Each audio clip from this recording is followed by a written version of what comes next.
உலக யோகா தினம் இல்லைங்களா? உலகத்திலே மொத்த கலைகள் 64 என்று சொல்லுவார்கள். ஆயக்கலைகள் மொத்தம் 64. அந்த 64லே முதலாவது கலை எது என்று கேட்டால் அது யோகக் கலை. அதைத்தான் நம்ம முன்னோர்கள் முதன்மையான கலையாக வைத்திருக்கிறார்கள்.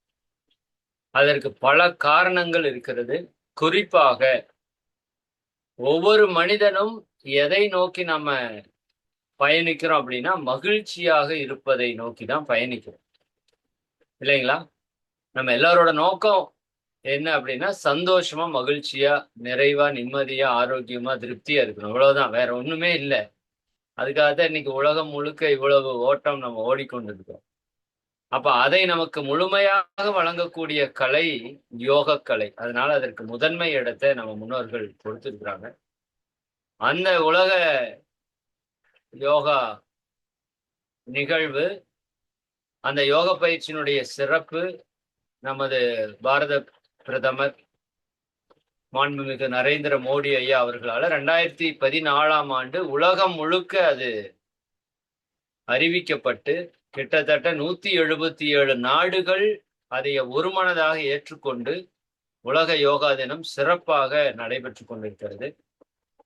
அந்த யோகா தினத்தில நம்முடைய இறை சாதனை மார்க்கம், ஆன்மீக அறக்கட்டளை அதனுடைய செயல்பாடுகளிலே மிக முக்கியமான செயல்பாடாக அருட்தந்தை வேதாத்திரி மகரிஷி அவர்கள் கொடுத்த அந்த யோக, தியான, வாழ்வியல், ஆன்மீக பயிற்சிகளை இந்த உலக மக்கள் எல்லோருக்கும் கட்டணமின்றி இலவசமாக வழங்க வேண்டும் என்ற ஒரு அடிப்படையில, நாம தொடர்ந்து ஒவ்வொரு ஆண்டும் ஜூன் 21ஆம் தேதி இந்த பயிற்சியை துவங்கி நடத்தி வருகிறோம்.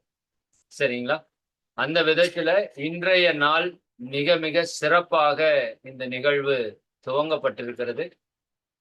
இந்த நிகழ்விற்கு வருகை புரிந்துள்ள உங்க எல்லோரையும் வாழ்க வளமுடன் என வாழ்த்தி, இறை சாதனை மார்க்கத்தின் மூலமாக அன்போடு வரவேற்கிறோம்.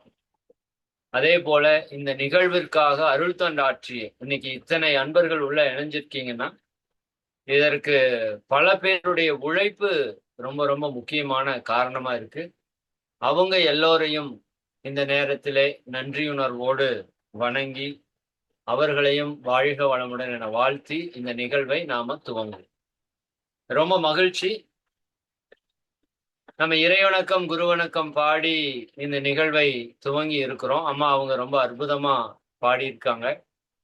இப்ப நம்ம ஒரு 5 நிமிடம் ஒரு சிறிய தியானம், பக்தி மார்க்கத்துல சொன்னா பிரார்த்தனைன்னு கூட வச்சுக்கோங்களேன். சரிங்களா? ஒரு 5 நிமிடம் நாம ஒரு சின்ன தியானம் பண்ணிட்டு இந்த நிகழ்ச்சிய நம்ம தொடங்குறோம். ஏன்னா, இன்னைக்கு நாம் எடுத்திருக்கிற முதல் படி என்பது, நம்ம வாழ்நாள் முழுக்க நமக்கு இந்த யோக தியான பயிற்சியை நாம செய்யற அளவுக்கு ஒரு வாய்ப்பை கொடுக்கணும்.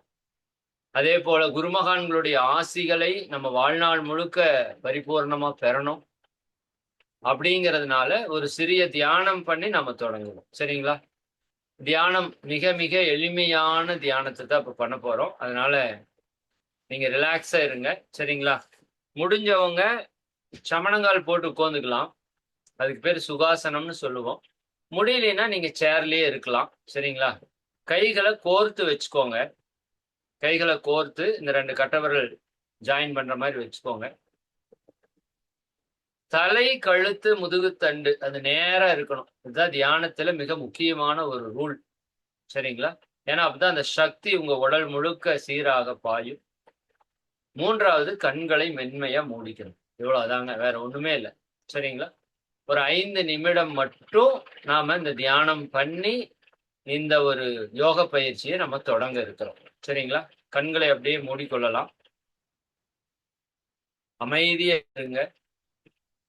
உங்களை சுற்றி வேறு எந்த சப்தங்கள் இருந்தாலும் பரவாயில்ல. அதை பெரிதா எடுத்துக்கொள்ள வேண்டாம். நீங்க உங்களுடைய உடலையே கவனிங்க. நான் சில வாசகங்கள் சொல்றேன். நீங்க அதை அப்படியே கவனித்து உள்வாங்கிக் கொள்ளுங்க. இட தூய்மை, நாம் அமர்ந்துள்ள இடத்தை சுற்றிலும் நல்ல தெய்வீக ஆற்றலே நிரம்பின. நாம் அமர்ந்திருக்கின்ற நமது இல்ல வளாகம் முழுவதும் நல்ல தெய்வீக ஆற்றலே நிரம்பி தூய்மையே செய்விக்கின்றது. உங்க வீடு முழுவதும் ஒரு தெய்வீக சக்தி நிரம்பி இருப்பதாக நினைத்துக் கொள்ளும்.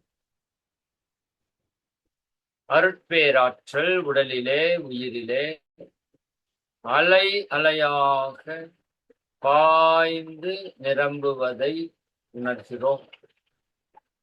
உங்க இல்லம் முழுவதும் நிரம்பி இருக்கின்ற அந்த தெய்வீக இறை சக்தி உங்களுக்குள்ளும் பரிபூரணமாக நிரம்பி ததும்பிக் கொண்டிருப்பதை அப்படியே உணர்ந்து பாருங்க.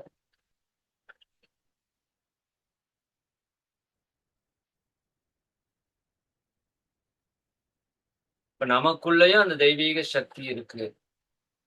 அருள் காப்பு, இந்த இறை சக்தியை நமக்கு பாதுகாப்பாக அமைத்துக் கொள்கிறோம். அருட்பேராற்றல் இரவும் பகலும் எல்லா நேரங்களிலும் எல்லா இடங்களிலும் எல்லா தொழில்களிலும் ஒரு துணையாகவும் பாதுகாப்பாகவும் வழி நடத்துவதாகவும் அமையுமாக. அன்னைக்கு வணக்கம். உங்க அம்மாவுடைய முழு உருவத்தையும் நினைந்து நன்றியுணர்வோட வணங்கிக் கொள்ளுங்க.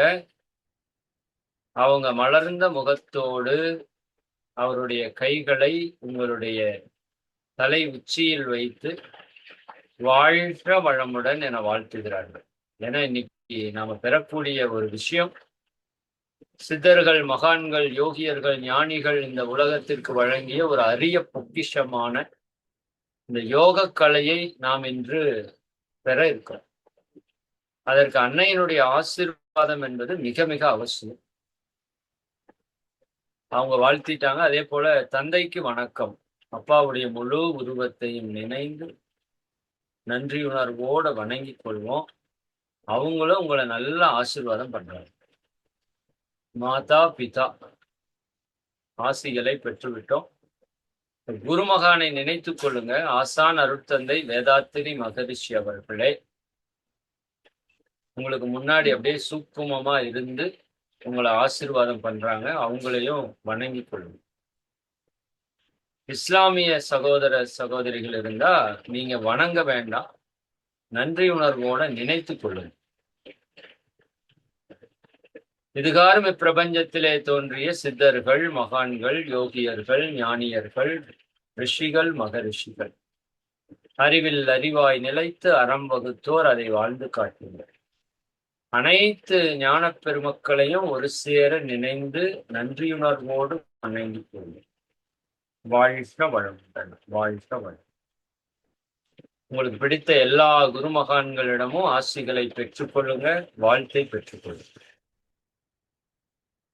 இன்னும் பஞ்சபூதங்கள், நவக்கோள்கள், பிரபஞ்ச அன்னை, அனைத்து உயிர்களையும் நன்றியுணர்வோட வணங்கிக் அன்னை, தந்தை, ஆசான், குருமார்கள், தெய்வீக சக்திகளிடமிருந்து வரக்கூடிய ஆசிகளை பரிபூரணமாக பெற்றுக்கொள்ளும். அனைவருக்கும் ஆசிகள். வாழ்க வளமுடன், வாழ்க வளமுடன். எல்லோருடைய ஆசிகளையும் பரிபூர்ணமாக பெற்றிருக்கிறோம். இப்ப ஒரு நிமிடம் மட்டும் தியானம் ஏற்றிருக்கிறோம். இப்போ நமது நாசி துவாரங்கள் வழியாக, மூக்குத்துளை வழியாக இயல்பா சுவாசம் உள்ள போயிட்டு வெளியே வந்துட்டு இருக்கு இல்லையா? அத கவனிங்க.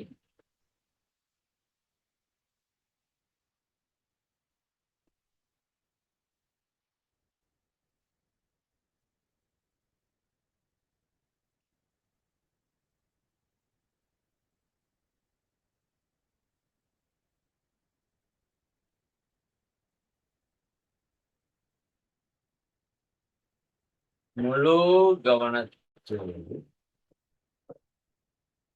மூச்சு உள்ளே செல்வதையும் வெளியே செல்வதையும் கூர்ந்து கவனியும்.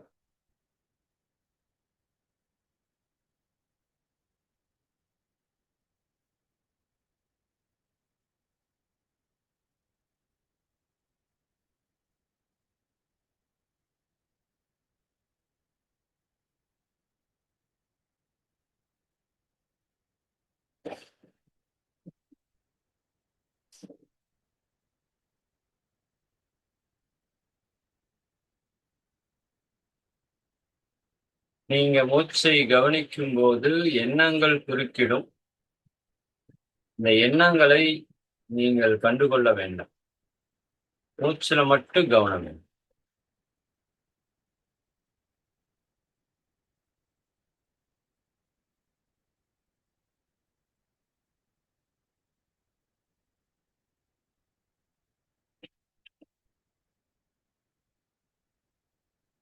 வாழ்க வளமுடன். தியானத்தை நிறைவு செய்ய இருக்கிறோம். சங்கல்பம் அருட்பேராற்றல் கருணையினால் உடல் நலம், நீலாயுள், நிறை செல்வம், உயர் புகழ், மெய்ஞானம் ஓங்கி வாழ்க. வாழ்க வையகம், வாழ்க வையகம், வாழ்க வளமுடன். வாழ்க வளமுடன். நம் மனதில் அமைதி நிலவட்டும். நம்மை சுற்றிலும் அமைதி நிலவட்டும். உலகம் முழுவதும் அமைதி நிலவட்டும்.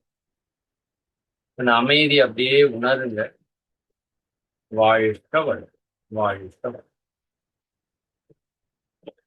இப்ப மெதுவா கண்களை திறந்து தியானத்தை நிறைவு பண்ணும். வாழ்க வளம். மிக்க மகிழ்ச்சி, ரொம்ப ரொம்ப சந்தோஷம். எதுக்காக இந்த தியானம் அப்படின்னா, இப்ப உங்களோட மனதை கவனிச்சு பாருங்க. உங்க மனம் ரொம்ப அமைதியா இருக்கிறத உங்களால உணர முடியும். சரிங்களா? அப்ப இந்த தியானத்துடைய நோக்கம் மனதை அமைதியாக வைத்துக் கொள்ளும். ஏன்னா அமைதியான மனதில் தான் நல்ல எண்ணங்கள் பிறக்கும். இப்ப நான் ஒரு விஷயத்த உங்ககிட்ட பேச போறேன். இது உங்க வாழ்க்கையவே மொத்தமாக மாற்றி அமைக்கக்கூடிய ஒரு சிந்தனையாக இருக்க போகிறது. அப்ப இதை நீங்க நல்லா உள்வாங்கிக்கணும் அப்படின்னா, நீங்க அமைதியாக இதை கேட்கணும். இல்லையா? அதாவது பக்கத்தால ஒரு இன்னிசை நிகழ்ச்சி நடக்கிறது. நல்ல ஒரு பாடல் அழகா பாடிட்டு இருக்காங்க. அப்போ நாம அமைதியா இருந்தா அந்த பாட்டை அழகா கேட்கலாம். இல்ல நம்ம வீட்டுல யாரோ ஒருத்தர் சத்தம் போட்டு இருக்காங்கன்னு வச்சுக்கோங்க, கத்திட்டு இருக்காங்க, அல்லது டிவி வேல்யூமா பயங்கரமா வச்சு ஏதாவது படம், சண்டை படம் பார்த்துட்டு இருக்காங்கன்னா, நம்மால அந்த சங்கீதத்தை கேட்க முடியாது. அது போல நம்ம மனம் அமைதியாக இருக்கும்போதுதான் நல்ல சிந்தனைகளை நீங்க உள்வாங்கி உங்க வாழ்க்கையில உயர்ந்த நிலைக்கு போக முடியும். சரிங்களா? ஓகே, மிக்க மகிழ்ச்சி. அதனால இப்ப மனதை அமைதிப்படுத்துற ஒரு செயலை நாம இப்ப சிறப்பா செஞ்சிருக்கிறோம். நீங்க எல்லாருமே சிறப்பா பண்ணிருக்கீங்க. ரொம்ப ரொம்ப மகிழ்ச்சி. சரி, இப்போ இன்றைய தினம் நாம புதிய ஆனந்த யோகா பயிற்சியே நாம துவங்கி இருக்கிறோம். இது முதல் நாள் என்பதால நமக்கு நேரம் 10 மணியிலிருந்து 12 மணி வரைக்கும் நமக்கு சொல்லி இருக்கிறோம். இதற்கு அடுத்தடுத்த வகுப்புகள் 2 பேட்சா நடத்துறதுக்கு திட்டமிட்டிருக்கோம். அதை பத்தி எல்லாம் உங்களுக்கு தகவல் கொடுத்திருக்கிறோம். காலையில 5:30 7 மணி வரைக்கும் ஒரு பேட்ச் நடக்கும். மதியானம் 12 மணியிலிருந்து 1:30 வரைக்கும் ஒரு பேட்ச் நடக்கும். மொத்தம் 2 பேட்ச். சரிங்களா? நீங்க எந்த பேட்ச்ல வர்றதுக்கு விருப்பமோ அந்த பேட்ச்ல தொடர்ந்து நீங்க வரலாம். சரிங்களா? சரி, அதை பற்றிய விளக்கம் எல்லாம் நான் நிறைவு நேரத்துல உங்களுக்கு தெளிவா இன்னொரு முறை சொல்றேன். ரொம்ப மகிழ்ச்சி. இப்போ இந்த யோகா பயிற்சியினுடைய ஒரு அறிமுகத்தை இன்னைக்கு நாம பார்க்க போறோம். சரிங்களா? இது எப்படி அப்படின்னா, இந்த வகுப்பு ஒரு கட்டிடத்திற்கு அஸ்திவாரம் போல. சரியா? ஒரு பில்டிங் கட்டுறீங்க, அதனோட ஃபவுண்டேஷன் எவ்வளவு முக்கியமோ அவ்வளவு இன்னைக்கு நான் சொல்லக்கூடிய இந்த வகுப்பு மிக மிக முக்கியம். நீங்க இதுக்கு பின்னாடி எடுக்கக்கூடிய ஒரு 6 மாத யோக பயிற்சிகள் வகுப்புக்கு. இன்னைக்கு நான் சொல்றது உங்களுக்கு நல்லா புரிஞ்சாதான் இந்த வகுப்பினுடைய வேல்யூ என்ன அப்படிங்கிறத நீங்க நல்லா புரிஞ்சுக்க முடியும். சரிங்களா? சரி, நேரடியாக வகுப்புக்கு செல்வோம். இப்ப மணி 10:30 மிக சரியாக. ஒரு மணி நேரம் இந்த துவக்க அறிமுக உரை உங்களுக்கு இருக்கும். அதற்கப்புறம் நீங்க என்ன பண்ணணும் அப்படிங்கிறதுக்கான செய்திகள் கொஞ்ச நேரம் இருக்கும். நிறைவுல உங்களுக்கு ஏதாவது டவுட் இருந்ததுன்னா நீங்க அதுல கேட்டு தெளிவு பெறலாம். சரிங்களா? சரி. இப்போ அறிமுக உரைக்குள்ள வருவோம். முதல்ல நான் என்னை பத்தி ஒரு சிறிய அறிமுகம். அம்மா அவங்க சொல்லிட்டாங்க. என்னுடைய பெயர் மதன் குமார். இந்த யோக பயிற்சிக்கு வந்ததுக்கு அப்புறம் இறை மதன் என்று அந்த பெயர் மாற்றம் வந்துச்சு. நான் மட்டுமல்ல, இந்த மார்க்கத்துல பயணிக்கிற எல்லோருக்கும் பெயருக்கு முன்னாடி இறை என்ற பெயரை நாங்க போட்டிருப்போம். சரிங்களா? இது சாதனை மார்க்கமாக இருந்தது. அந்த அமைப்பு பேர் கூட இறை சாதனை மார்க்கம். சரிங்களா? இங்க தண்ணீரை கூட இறை நீர் என்றுதான் சொல்றோம். நிலத்தை இறை நிலம் என்று சொல்கிறோம். ஏன்னா இறைவன் எங்க இருக்கிறான்னா, இறைவன் எங்கும் இருக்கிறான்னு சொல்றோம். தூண்ல இருக்கிறான், துரும்புல இருக்கிறான்னு சொல்றோம். அப்போ தூணையும் துரும்பையும் பார்த்தா இறைவன் மாதிரி தெரியுதானா? தெரியறது இல்ல. அதனால நாங்க தெரியறதுக்காக இந்த வார்த்தையை பயன்படுத்தியிருக்கோம். சரியா? இந்த தூண்னா இறை தூண், இறைவன் இருக்கிற தூண். துரும்புனா அது இறை துரும்பு, இறைவன் இருக்கிற துரும்பு. அப்படின்னா அதுக்கு ஒரு மதிப்பு இருக்குல்ல. சரிங்களா? அப்ப அந்த விஷயத்துக்காக வச்சிருக்கிறோம். இறை மதன் என்னுடைய பெயர். நான் பிறந்தது திருப்பூருக்கு பக்கத்தால ஈரோடு மாவட்டம் மலையப்பாளையம் அப்படிங்கிற கிராமத்துல பிறந்தோம். இங்க திருப்பூர் அங்க பிறந்த ஒரு 3ஆம் வகுப்பு படிக்கிறப்ப திருப்பூருக்கு வந்து செட்டில் ஆயிட்டோம். திருப்பூர்லயே தான் இப்போ முழுமையா இருக்கிறோம். கிட்டத்தட்ட 30 ஆண்டுகள்.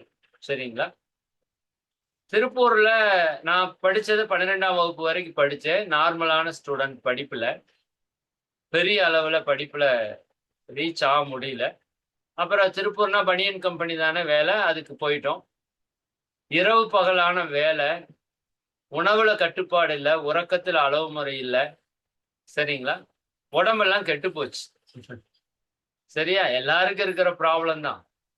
உடம்பு கெட்டு போச்சு. ஈசினோஃபோலியா கம்ப்ளைண்ட் அப்படின்னு ஒரு கம்ப்ளைண்ட். மூக்குல எப்ப பார்த்தாலும் சளியா ஒழுகும், தும்மலா இருக்கும், சளி அலர்ஜியா இருந்துட்டே இருக்கும். பல மருத்துவர்கள் கிட்ட போயும் போறப்ப சரியாகும், அதுக்கப்புறம் மறுபடியும் தொடரும். இப்படியே வாழ்க்கை போயிட்டே இருந்தது. அப்போ ஒரு மருத்துவர் வந்து எனக்கு சொன்னாரு, நீங்க வந்து இந்த மருந்து மாத்திரையால இதை குணப்படுத்துறது கஷ்டம்.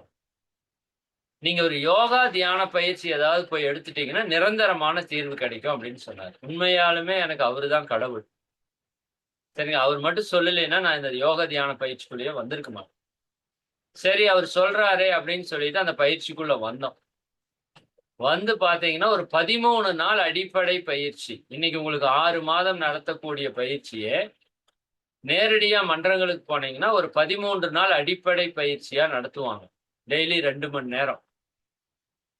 சரிங்களா? அப்ப அந்த பயிற்சியில போய் கலந்துகிட்ட ஒரு 13 நாள்ல என் வாழ்க்கையில ஒரு பெரும் அதிசயம், மிராக்கிள் நடக்குது.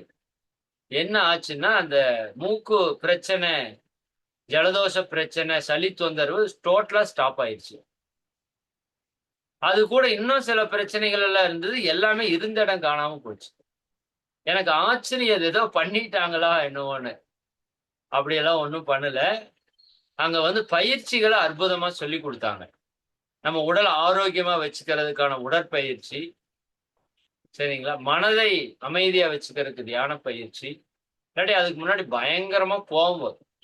கம்பெனியில நான் போனாலே எல்லாரும் தெறிச்சு ஓடுவாங்க. அந்த அளவுக்கு டென்ஷன் ஆயிடும்.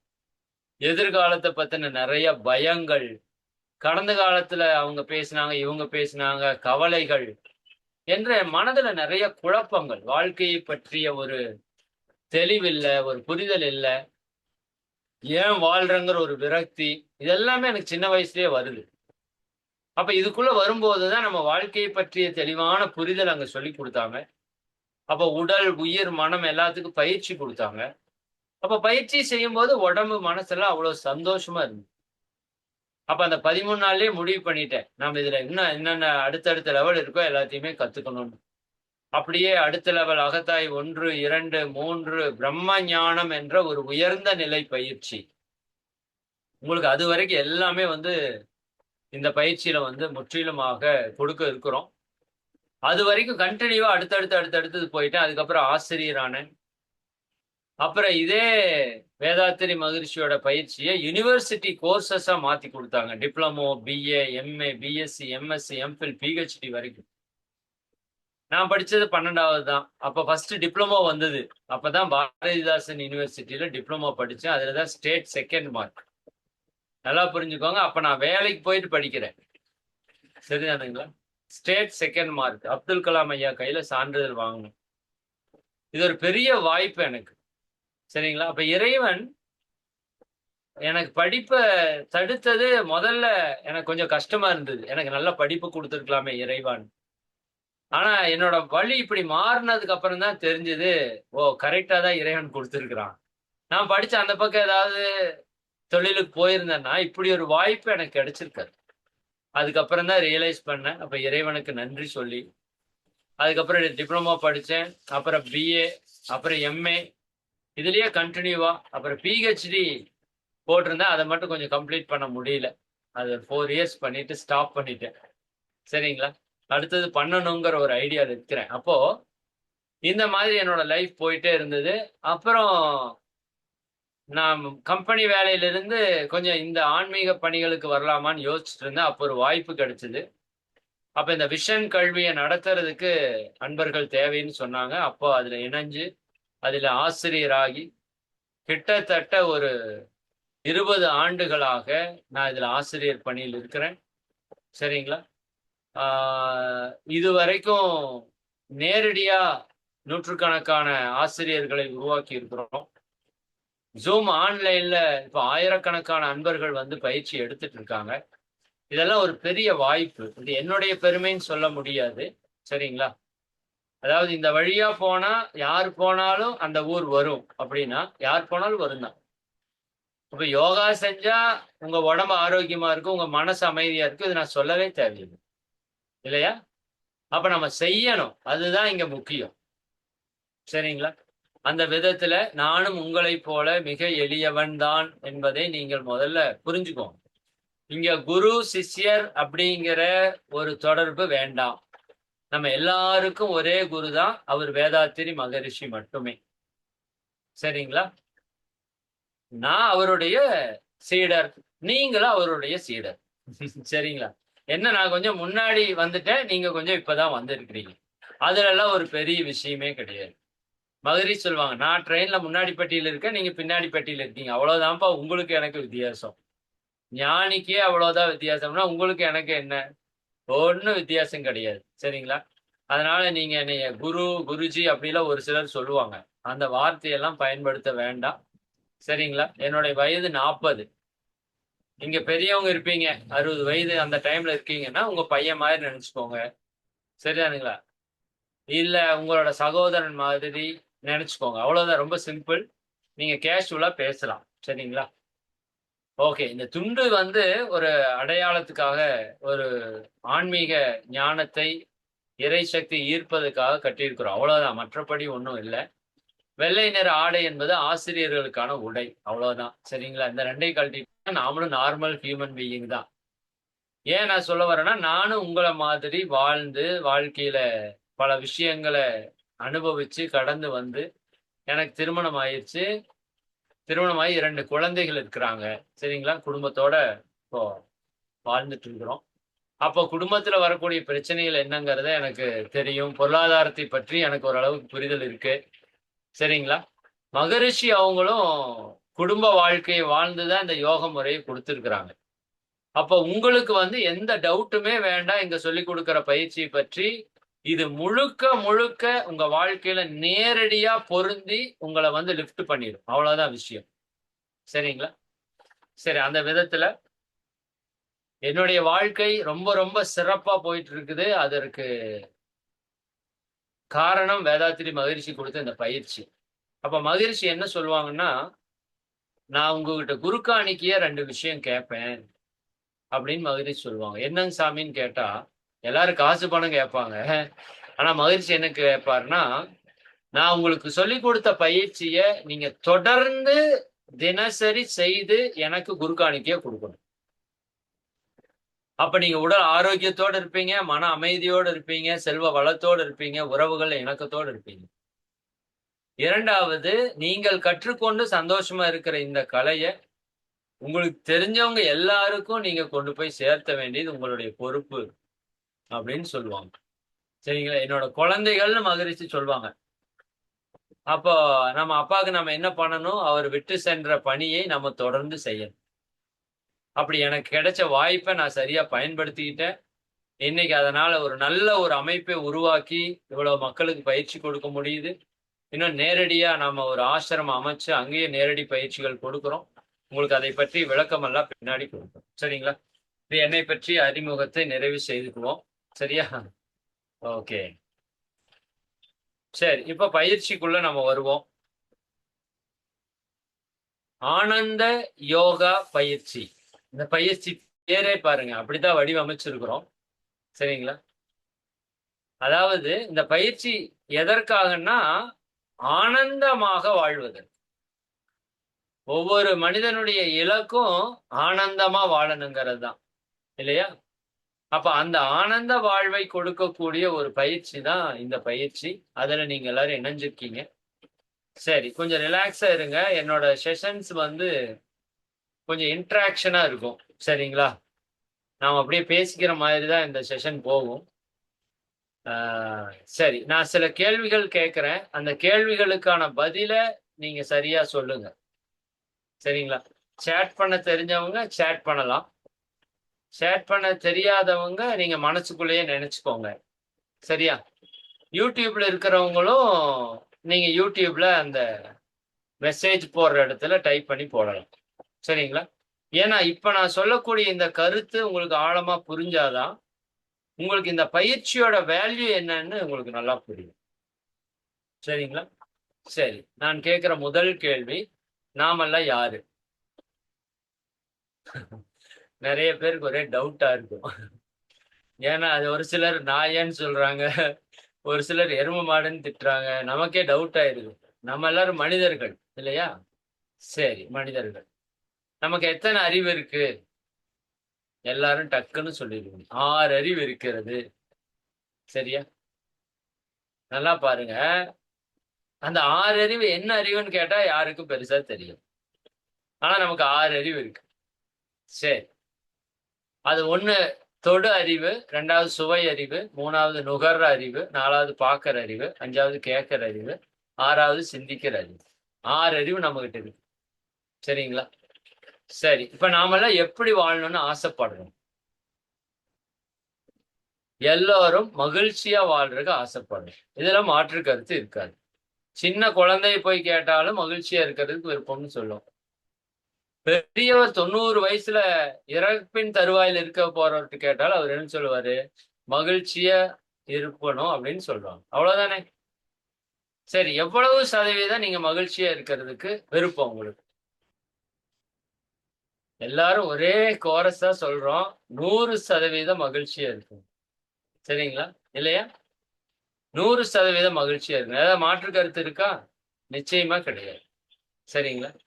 அப்ப எல்லாருக்கும் 100% மகிழ்ச்சியா இருக்கணும்னு விருப்பம். பட் இருக்கிறோமான்னா அத விடுங்க பார்ப்போம். சரியா? சரி. ஏன் இல்ல? இல்லாததுக்கு என்ன பண்ணணும் அப்படிங்கிறதெல்லாம் பின்னாடி பார்ப்போம். சரி. இப்போ இந்த ஆடு, மாடு, நாய்க்குள்ள எத்தன அறிவு? அப்படின்னு கேட்டா அவங்களுக்கெல்லாம் 5 அறிவு. இது உங்களுக்கு தெரியும். இந்த 5 புலன்கள் அதுக்கு இருக்குது. ஆனா சிந்திக்கிற அறிவு பெருசா இல்ல. அவங்களுக்கு 5 அறிவு. நமக்கு 6 அறிவு. சரியா? யாரு உயர்ந்தவங்க? அப்படின்னா நம்ம டக்குன்னு கைய தூக்கிருவோம். நாங்க தான் சார். ஏன்னா எங்களுக்கு தான் 6 அறிவு இருக்குது அப்படின்னு சொல்லி சொல்றோம். இல்லையா? சரி. நல்லா யோசிச்சு இந்த 6வது அறிவ பயன்படுத்தி இந்த கேள்விக்கு பதில் சொல்லணும். சரிங்களா? இப்ப நாம சந்தோஷமா இருக்கிறோமா? ஆடு, மாடு, நாயெல்லாம் சந்தோஷமா இருக்குதா? சரியா? எல்லாரும் ஒரே ஒட்டுமொத்தமா பதிலா சொல்லுவீங்க. ஆடு, மாடு, நாய் தான் சார் சந்தோஷமா இருக்கு. இந்த கேள்வி வேற மாதிரி கேட்கிறேன். நாம வாழ்றதுக்கு ரொம்ப கஷ்டப்படுறோமா? ஆடு, மாடு, நாயெல்லாம் ரொம்ப கஷ்டப்படுதான்னா நம்ம தான். அப்ப கஷ்டப்படுறது நாம, சந்தோஷமா இருக்கிறது அவங்க. உண்மைதானே? மாற்று கருத்து இல்லைல? இல்ல. சரி. நமக்கு எத்தன அறிவு? 6. அவங்களுக்கு எத்தனை அறிவு? 5. யார் சந்தோஷமா இருக்கிறா? அவங்கதான். நல்லா புரிஞ்சுக்கணும் இந்த இடத்த. சரிங்களா? இப்ப யாரு உண்மையாலுமே உயர்ந்தவங்கன்னு சொல்லுங்க? அவங்கதான். ஏன்னா இந்த அறிவை இறைவன் கொடுத்ததே நம்ம சந்தோஷமா, மகிழ்ச்சியா, நிம்மதியா, திருப்தியா, ஆனந்தமா, நிறைவா வாழ்றதுக்கு தான். பட் அந்த அறிவை வச்சுட்டு நம்ம சந்தோஷமா இல்ல அப்படின்னா, அந்த அறிவு இருந்தா என்ன? இல்லாட்டி என்ன? சரியா? அப்ப நம்மளை விட அறிவு கம்மியா இருக்கிற ஆடு, மாடு, நாய், கோழி, 4 அறிவு இருக்கிற ஊர்வன, பாம்புகள், 3 அறிவு இருக்கிற பூச்சிகள், 2 அறிவு இருக்கிற புழுக்கள், ஓரறிவு இருக்கிற தாவரங்கள் கூட மகிழ்ச்சியா தான் வாழுது இந்த பூமியில. மாற்று கருத்து இருக்கா? கிடையாது. சரிதானுங்களா? அப்ப ஆறறிவுன்னு சொல்றோமே. ஔவையார் சொல்றாங்க, அரிது அரிது மானிடராய் பிறத்தல் அரிது என்று சொல்கிறார். அப்படி ஒரு அரும் பெரும் பிறவியா நம்ம பிறந்து சந்தோஷம் அனுபவிக்கிறோமா? கஷ்டத்தை அனுபவிக்கிறோமா? கஷ்டத்தை தான் நிறைய அனுபவிச்சிருக்கோம். உடல் ரீதியான பல்வேறு நோய்களை இன்னைக்கு நம்ம சம்பாதிச்சுட்டு இருக்கோம். உண்மையான்னு பாருங்க. எவ்வளவு மருத்துவமனைகள், எத்தனை பிரச்சனைகள் உடல்ல. சரியா? மன ரீதியான எவ்வளவு துன்பங்களை நம்ம அனுபவிக்கிறோம். கவலை, பொறாமை, வெறுப்பு, கோபம், டென்ஷன், பிரஷர், இல்லை? யோசித்து பாருங்க. உறவுகள் ரீதியா பல்வேறு சிக்கல்கள், பொருளாதாரத்திலே பிரச்சனைகள், கடன் தொல்லைகள், இல்லையா? அப்போ ஏன் இவ்வளவு சிக்கல் மனுஷனுக்கு மட்டும் வந்தது அப்படின்னு ஞானிகள் சிந்திக்கிறாங்க. அப்படி சிந்திக்கிறப்பதான் அவங்களுக்கு ஒண்ணு புரியுது. இந்த மனிதன் எதற்காக வந்திருக்கிறான் அப்படின்னா, மகிழ்ச்சியாக வாழ்வதற்கு. எவ்வளவு சதவீதம்? 100% மகிழ்ச்சியா வாழ்றது. அதற்காகத்தான் இறைவன் நமக்கு சிந்தனை அறிவை கொடுத்திருக்கிறான். ஆனா இந்த மனிதன் அந்த சிந்தனை அறிவை பயன்படுத்தவே இல்லை என்று ஞானிகள் சொல்றாங்க. நீங்க ஒத்துக்கிறீங்களா? யாரும் ஒத்துக்க மாட்டீங்கல்ல? நாமெல்லாம் சிந்திக்கிறதே இல்லைன்னு ஞானிகள் சொல்றாங்க. உண்மையான்னு செக் பண்ணுவோமா? மகரிஷி தான் அந்த பாட்டுல அம்மா பாடினாங்கல்ல, எல்லாம் வல்ல தெய்வம் அது. இந்த தெய்வம் எப்படிப்பட்டது? எல்லாம் வல்லது, சர்வ வல்லமை கொண்டது, இல்லையா? எங்கும் உள்ளது நீக்கமற. அந்த தெய்வம் எங்க இருக்குதுன்னு சொல்றாங்க? எங்கும் இருக்கிறது. அது இல்லாத இடமே இல்லை. அப்ப எனக்குள்ள இருக்கா? இருக்கு. உங்களுக்குள்ள இருக்கா? இருக்கு. நீங்க பார்க்கிற பொருள் எல்லாம் இருக்கா? இருக்கு. இப்படின்னு சொல்லிட்டு மகரிஷி 3வது வரி என்ன சொல்றாங்க? சொல்லால் மட்டும் நம்பாதே. யாராவது இப்படி சொல்லுவாங்க? நாம் என்ன சொல்லுவோம்? நான் சொல்றேன், நீ நம்புன்னு சொல்லுவோம். ஆனா மகரிஷி என்ன சொல்றாங்க? சொல்லால் மட்டும் நம்பாதே. நான் சொல்றேனேன்னு நீ நம்பாதப்பா. சுயமாய் சிந்தி தெளிவாய். சுயமா நீ சிந்திச்சு பாரு. உனக்கு ஒரு அறிவு இருக்குல்ல, சிந்தனை அறிவு. அதை வச்சு சிந்திச்சு பாரு. நான் சொல்றது கரெக்டா இருந்தா ஏத்துக்கோ, இல்லாட்டி விட்டுரு. எவ்வளவு பெரிய விஷயம் பாரு. சரிங்களா? சரி, நம்ம இப்ப செக் பண்ணுவோம். நாம சொல்லால் மட்டும் நம்பல, சிந்திச்சு பார்ப்போம். மகான்கள் என்ன சொல்றாங்க? மனிதர்கள் சரியாக சிந்தித்தால் துன்பம் வராது. சரிங்களா? ஆனா நம்ம சிந்திக்கிறது இல்லைன்னு ஞானிகள் சொல்றாங்க. சரியா? எல்லாரும் செக் பண்ணுவோமா? உங்களோட வலது கை நீட்டுங்க. எல்லாருமே வலது கை நீட்டுங்க. வலது கைன்னா சாப்பிடுற கை. தமிழ்ல சொன்னா ரைட் ஹேண்ட். இப்ப அப்படி சொன்னாதான் தெரியுது. சரி, ஆள்காட்டி விரல நீட்டிக்கோங்க. இண்டெக்ஸ் ஃபிங்கர், ஆள்காட்டி விரல நீட்டிட்டீங்களா? சரி, இப்ப நான் சொல்றத நீங்க செய்யணும். என்ன பண்ணணும்? நான் சொல்றத நீங்க எல்லாரும் செய்யணும். ரெடியா? ரெடியா? என்ன பண்ணணும்? நான் சொல்றத நீங்க செய்யணும். சரிங்களா? எல்லாரும் ரெடி? ரெடி? ரெடி? ஓகே. சரி, எல்லாரும் இந்த கையை தாடையில வச்சுக்கணும். ஓகே, கை அப்படியே இருக்கட்டும். கை அப்படியே இருக்கட்டும். கை எடுக்கக்கூடாது. சரிங்களா? நான் என்ன சொன்னேன்? எல்லாரும் கைய தாடையில வச்சுக்கோங்கன்னு சொன்னேன். சரிங்களா? எங்க ஊர்ல எங்க ஆசிரியர் சொல்லி கொடுத்தது தாடை அப்படிங்கிறது இது இல்லையா? இதுக்கு பேரு கன்னம். சரிங்களா? புரியுதா? நான் என்ன சொன்னேன்? எல்லாரும் கைய தாடையில வச்சுக்குங்கன்னு சொன்னேன்.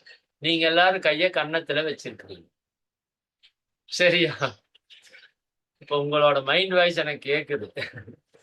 ஏப்பா நீ கைய வச்சுட்டு கம்முன்னு இருந்திருந்தீங்கன்னா நாங்களாவது எந்த இடம் தாடைன்னு யோசிச்சு வச்சிருப்போம் இல்லையா? நீ இப்ப என்ன பண்ண? எங்களை பார்த்து வேற செய்ய சொல்லி எங்களையும் வேற இங்க கைய வைக்க சொல்லி. நல்லா புரிஞ்சுக்கோங்க. நான் இதுக்கு முன்னாடி 3 தடவை சொன்னேன். நான் சொல்றத நீங்க செய்யணும். நான் சொல்றத நீங்க செய்யணும். நான் சொல்றத நீங்க செய்யணும்னு சொன்னேன்.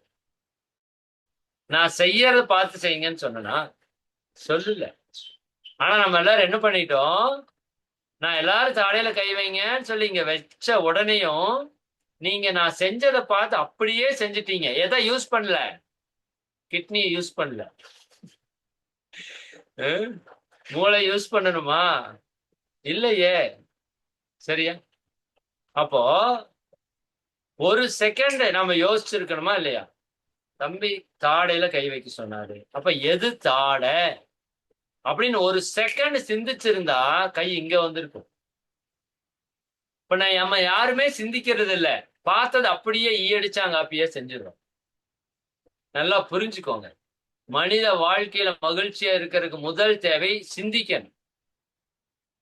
ஏன் என்ற கேள்வி இங்கு கேட்காமல் வாழ்க்கை இல்லை.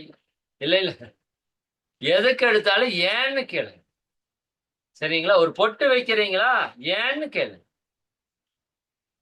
எல்லாரும் வச்சிருக்கான் நானும் வச்சேன் அப்படின்னா அந்த இடம் தப்பாயிரும். இப்ப பாருங்க, இந்த இடத்துல பிட்யூட்ரின்னு ஒரு சுரப்பி இருக்கு. அந்த சுரப்பி நம்ம உடம்புல 5 சுரப்பி இருக்குது. மொத்தம் 7 சுரப்பிகள். இங்க இருக்கிறது தைராய்டு, பேராதைராய்டு. தைராய்டு பிரச்சனை கேள்விப்பட்டிருக்கீங்க? இங்க இருக்கிறது தைமஸ் கிளாண்ட். சரிங்களா? அது கீழே இருக்கிறது பேன்கிரியாஸ், வயிற்றுல இருக்கு. அது உங்களுக்கு தெரியும். கணையம், இன்சுலின், சுகர் பிரச்சனை. அது கீழே அட்ரினல் கிளாண்டு. அது கீழே கடைசியா இருக்கிறது செக்ஸுவல் கிளாண்ட், பாலுணர்வு சுரப்பி. இந்த 5 கிளாண்டையும் கண்ட்ரோல் பண்ற மாஸ்டர் கிளாண்ட் இங்கதான் இருக்குது. நல்லா புரிஞ்சுக்கணும். மாஸ்டர் கிளாண்ட் இங்கதான் இருக்கு. இந்த மாஸ்டர் கிளாண்டை ஆக்டிவேஷன் பண்றதுக்கு தான் நம்ம முன்னோர்கள் என்ன பண்ணாங்க? பொட்டு வைத்தார்கள். இந்த இடத்தை தொட்டீங்கன்னா பிட்யூட்டரி சுரப்பி வேலை செய்யும். அதான் நெற்றிக்கண், ஞானக்கண், 3வது கண், தேர்ட் ஐ, ஸ்பிரிச்சுவல் ஐ, ஆன்மீக கண். எப்படி ஞானிகள் சொல்றாங்க. இதுதான் உண்மையான ஞானக்கண். அப்ப இந்த கண் ஓபன் ஆகணும். அப்பதான் அவன் மனுஷனா இருக்க முடியும். அதற்கு தான் பொட்டு வைக்க சொன்னாங்க. அப்ப அங்க எதுல பொட்டு வைக்கணும்? தூய சந்தனக்கட்டையை எடுத்து அரைத்து அதுல இருந்து சந்தனத்தை எடுத்து அங்க வைக்கணும். நாம இப்ப வைக்கிறதெல்லாம் கெமிக்கலை வைக்கிறோம். அதே போல திருநீர் அணியறீங்கல்ல, தூய பசுமாட்டு சாணத்திலிருந்து இருக்கிற திருநீர் எடுத்து அணிஞ்சீங்கன்னா உங்க மண்டையில இருக்கிற கெட்ட தண்ணி எல்லாம் இழுத்துரும். சந்தனம் குளிர்ச்சி. இங்க வச்சீங்கன்னா பிட்யூட்டரி கிளாண்ட் நல்லா குளிர்ச்சியா வேலை செய்யும். அப்ப உடம்புல இருக்கிற நோய்கள் எல்லாம் குணமாகும். இது ஏதோ ஹிந்து தர்மத்துல மட்டும் சொன்னாங்கன்னு நினைச்சுக்காதீங்க. கிறிஸ்டின்ல சரிதாங்களா? இப்படி போடுறோமல்ல, சிலுவை போடுறோமல்ல, சரி சரிதானா? அப்போ எங்க கை வைக்கிறீங்க? இங்கதான் கை வைக்கிறீங்க. இஸ்லாம்ல நமாஸ் பண்றாங்க. எல்லாரையும் பாத்தீங்கன்னா நமாஸ் பண்றீங்க இல்லையா? சலாம் அலைக்கும் சொல்றீங்கல்ல, இங்கதான் கை வைப்பாங்க. பாருங்க, நமாஸ் பண்றப்ப இந்த இடத்த கீழே கொண்டு போய் டச் பண்ணுவாங்க. அப்ப எல்லா ஞானிகளுக்கும் தெரிந்திருக்கிறது, இந்த உடலுக்குள்ளே ஒரு சுரப்பி இருக்கிறது. இது வேலை செஞ்சா உடம்புல நோய் வராது. இப்படி தெரிஞ்சா பொட்டு நீங்க எப்படி வைப்பீங்கன்னா கரெக்டா வைப்பீங்க. குங்குமம் எதுக்காக வைக்கிறோம்? நம்ம முகத்துல எந்த கிருமியும் வந்து உட்கார்ந்துட கூடாது. இன்னைக்கு கொரோனாக்கு மாஸ்க் போடுறீங்களா? அன்னைக்கு எத்தனாயிரம் வருஷத்துக்கு முன்னாடியே மாஸ்க் பண்ணிட்டாங்க பாரு. கண்ணுக்கு தெரியாதது மாஸ்க். மஞ்சள், குங்குமம் எதனால் ஆனதுன்னா தூய மஞ்சளால் ஆனது. மஞ்சள் சுண்ணாம்பெல்லாம் சேர்த்து பண்ணுவாங்க. அப்ப மஞ்சள் மிகப்பெரிய கிருமி நாசினி. அப்ப அதை எடுத்து நீங்க வச்சுட்டீங்க அப்படின்னா கெட்ட சக்தி எதுவும் உங்க பக்கத்தால கூட வராது. ஆமா, இதெல்லாம் தெரியணும். ஏதோ எல்லாரும் போறாங்க கோயிலுக்குன்னு நானும் போகக்கூடாது. சரிங்களா? அப்ப எந்த ஒரு செயலை செய்தாலும் இது ஏன், இது எதற்காக செய்கிறோம் அப்படின்னு தெரிஞ்சாதான் நீங்க சரியா செஞ்சு முழு பலனை அடைவீங்க. இல்லைன்னா என்ன ஆகும்? பொட்டு ஸ்டிக்கர் போட்டு ஆயிடும். ஸ்டிக்கர் போட்ட வச்சு கம் ஓட்டுனா என்ன ஆகும்? பெட்டி வெட்டிருக்கலாட்டு ஒண்ணும் ஆகாது. நல்லா புரிஞ்சுக்கோங்க. சரிங்களா? அப்போ எந்த செயல் செய்தாலும் ஏன் செய்யறேன்னு தெளிவா கேட்டுட்டு செஞ்சீங்கன்னா அந்த செயலை நீங்க சரியா செய்ய முடியும். அதனாலதான் இங்க இது ஞான மார்க்கம். நீங்க கோவிலுக்கு செல்வதெல்லாம் பக்தி மார்க்கம். இப்ப நம்ம பயணிக்கிறது ஞான மார்க்கம், பக்தி மார்க்கத்துக்கு அடுத்த நிலை. பக்தி மார்க்கத்துல யாரும் விளக்கத்தோட செய்யறது இல்ல. எல்லாரும் செய்யறாங்க, நானும் செய்யறேன். கோயிலுக்கு போற எதுக்கு? எல்லாரும் போறாங்க, நானும் போறேன். சாமி கும்பிடுறாங்க, எல்லாரும் கும்பிடுறாங்க, நானும் கும்பிடுறேன். எல்லாரும் மொட்டை அடிக்கிறாங்க, நானும் அடிச்சுக்கிறேன். எல்லாரும் பொட்டு வைக்கிறாங்க, நானும் வச்சுக்கிறேன். எல்லாரும் அன்னதானம் கொடுக்குறாங்க, நானும் கொடுக்குறேன். புரியுதா? ஏன் கொடுக்கணும்? எதுக்கு கொடுக்கணும்? சரி, எல்லாரும் கோயிலுக்கு போய் நம்ம வழிபடுறோமே, கடவுள் நம்மளோட பிரார்த்தனை எல்லாம் நிறைவேற்றிட்டாரா? நிறைவேற்றலையே. சிலதை நிறைவேற்றினார், பலதை நிறைவேற்றலையே. அப்ப என்ன பிரச்சனை? ஏன் கடவுள் எனக்கு இதை கொடுக்கல? யாராவது யோசிச்சீங்களா? ஏன் கடவுள் கொடுக்க மாட்டாரா? கடவுள் சர்வ வல்லமை கொண்டவர். உங்க பிரச்சனை தீர்க்க முடியாது அவரால. அதுக்கெல்லாம் விட இந்த பயிற்சியில் இருக்கு. சரியா? நீங்க கடவுள்கிட்ட பேசுறதுக்கு ஒரு மொழி இருக்கு. அந்த மொழியில பேசினாதான் கடவுள் நமக்கு எல்லாத்தையும் கேட்டு செஞ்சு கொடுப்பாரு. அதை பத்தி எல்லாம் பின்னாடி நம்ம நிறைய பேசுவோம். சரிங்களா? அப்ப நான் உங்களுக்கு சொல்ல வேண்டிய விஷயம் என்னன்னா, சிந்தனை செய்யுங்கள். 1க்கு 10 தடவை யோசிச்சு ஒரு செயலை செய்யணும்னு சொல்லுவோம். சரியா? அப்ப நம்ம சிந்திக்கிறதே இல்லை. இப்ப நம்ம சிந்திப்போம். சிந்திப்போமா? இப்போ நம்ம சந்தோஷமா இருக்கிறதுக்கு என்ன வேணும் சொல்லுங்களேன் பார்ப்போம். சரி, நான் நேரடி வகுப்பா இருந்தா உங்ககிட்ட நிறைய கேட்டு ஆன்சரை பெற முடியும். சரியா? சரி, நீங்க இப்போ நாம சந்தோஷமா இருக்கிறோமா, நாய் சந்தோஷமா இருக்கிறோமான்னு கேட்டா நாயின்னு சொல்லிட்டீங்க. சரியா? நம்மளை விட நாய் தான் சந்தோஷமா இருக்கு. சரி, நாய் சந்தோஷமா இருக்கிறதுன்னு சொன்னீங்கல்ல, எதை வச்சு சொன்னீங்க? சரியா? யோசிச்சு பாருங்க. முதல் விஷயம், நாய் சுதந்திரமா இருக்கு. எந்த நாயும் ஒரு நாயை கண்ட்ரோல் பண்றது இல்லை, இல்லையா? ஹஸ்பண்ட் நாய், மனைவி நாய், குழந்தை நாய், பெற்றோர் நாய், மாமனார் மாமியார் நாய்கள் எல்லாம் எதுவும் இல்லாது. அது ஒரே ஜாலியா ஃப்ரீடமா இருக்குது, இல்லையா? குழந்தை பெத்துக்கிட்டாலும் பெத்துக்கிட்டு கொஞ்ச நாள் வளர்த்துது, அப்புறம் அதுவே சாப்பிட்ற அளவுக்கு வந்துருச்சுன்னா துரத்தி விட்டுருது. நீ போய் தனியா பொழைச்சுக்கோ. பெத்தாச்சு, வளர்த்தியாச்சு கொஞ்ச நாளைக்கு. சரியா? இனி உன் வழி நீ பாரு, என் வழி நான் பாக்குறேன். பாருங்க, வாழ்நாள் முழுக்க அது சொந்த காலிலேயே தான் நிக்குதுங்க. எல்லா உயிருமே பையன் பிள்ளை நம்பி எந்த உயிரும் நிக்கல. நல்லா கவனிங்க. ஆச்சரியமா இருக்கு. கடைசி நாள் வரைக்கும் தன்னோட உழைப்புல தான் வாழுது. யாருகிட்டயும் எதிர்பார்க்கறது இல்ல. ஃப்ரீடமா இருக்கு, ஜாலியா இருக்கு. யாரையும் அது கண்ட்ரோல் பண்றது இல்ல. அதுவும் யார் கண்ட்ரோல்லையும் இல்லை. யோசிச்சு பாருங்க. இதுதான் அது மகிழ்ச்சியா வாழ்றதுக்கு முக்கியமான காரணம். 2வது, அது தேவைக்காக வாழ்கிறது, ஆசைக்காக வாழல. உண்ண உணவு, இருக்க இடம், அவ்வளவுதான் வேணும். உடுத்த உடை கூட அதுக்கு தேவையில்லை. அப்ப எல்லா உயிர்களுக்கும் படியளக்கிறான்ல ஒருத்தன், சரிதானா? இறைவன். அவன் எல்லா உயிருக்கும் சோற கொடுத்துட்டான்னு இருக்கான். சரியா? அப்ப அது தேவைக்காக வாழ்கிறது. நல்லா யோசிச்சு பாருங்க.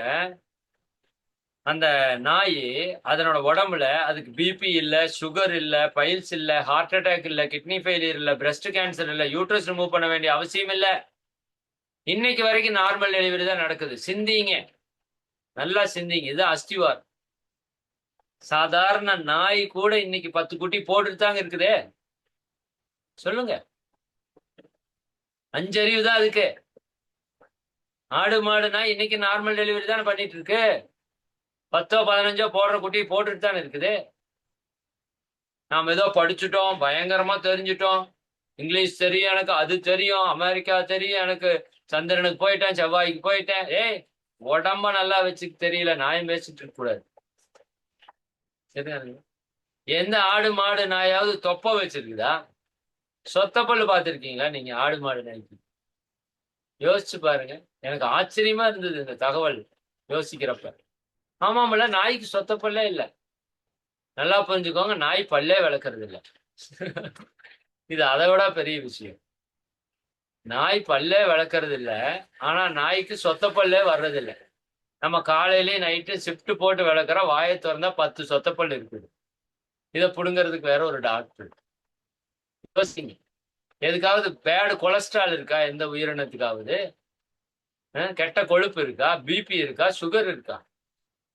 யோசிச்சு பாருங்க. சரியா? அப்ப நம்மளை விட அறிவு கம்மியா இருக்கிறது ஆரோக்கியமா இருக்குதே. ஆரோக்கியமா இருக்குதே. புரியுதா உங்களுக்கு? உடல் ரீதியா அது நம்மளை விட நல்லா இருக்கு. நல்லா மனசுல வச்சுக்கோங்க. இன்னொன்னு, மன ரீதியா அது ரொம்ப நல்லா இருக்கு. எந்த ஆடு மாடு நாயாவது கவலைப்பட்டு பார்த்துருக்கீங்களா? நேத்திக்கு அவர் என்னை திட்டாரு, நேத்திக்கு ஒருத்தர் அடிச்சுட்டா என்னைய அப்படின்னு உட்காந்து அழுகுமா ஏதாவது? கிடையாது. சரியா? இப்ப கடந்த காலத்துல அது இருக்கிறதே இல்ல, நிகழ்காலத்துல வாழுது. கடந்த காலத்தை அது மறந்துருது. சரியா? எதிர்காலத்தை நினைச்சு ஏதாவது பயப்படுதா? நாளைக்கு என்ன ஆகுமோ, என் பையனுக்கு என்ன ஆகுமோ, எனக்கு என்ன ஆகுமோ, என் குழந்தைகளுக்கு என்ன ஆகுமோ, என் குடும்பம் என்ன ஆகுமோ? பயம் ஏதாவது இருக்கா அதுக்கு? கிடையவே கிடையாது. நிகழ்காலத்துல வாழுது ஞானி போல. சரியா? பொறாமப்படுதா ஏதாவது? என்ன இந்த நாய் மட்டும் இவ்வளவு அழகா இருக்குன்னு எந்த நாயாவது பொறாமப்படுதா? கிடையாது. கம்பேர் பண்ணி பாக்குதா? சரிதானே? இந்த நாய்க்கு மட்டும் எல்லாம் வீட்டுல வச்சு பிரியாணியே போடுறாங்க, எனக்கு ஓரத்துத்த விட்டாங்க நினைச்சு பாக்குது அது? நம்ம அடுத்தவங்களோட வாழ்க்கையை எவ்வளவு கம்பேர் பண்ணி பாக்குறோம். யோசித்து பாருங்க. சரியா? எப்ப பார்த்தாலும் அவன் அப்படி இருக்கிறான், இவன் இப்படி இருக்கிறான், அவன் அதை வாங்கிட்டான், இவன் இதை வாங்கிட்டான். அதனாலதான் கண்ணதாசன் அப்பவே எழுதிட்டு போனார், மயக்கமா கலக்கமா மனதிலே குழப்பமா, சரி, வாழ்க்கையில் நடுக்கமா.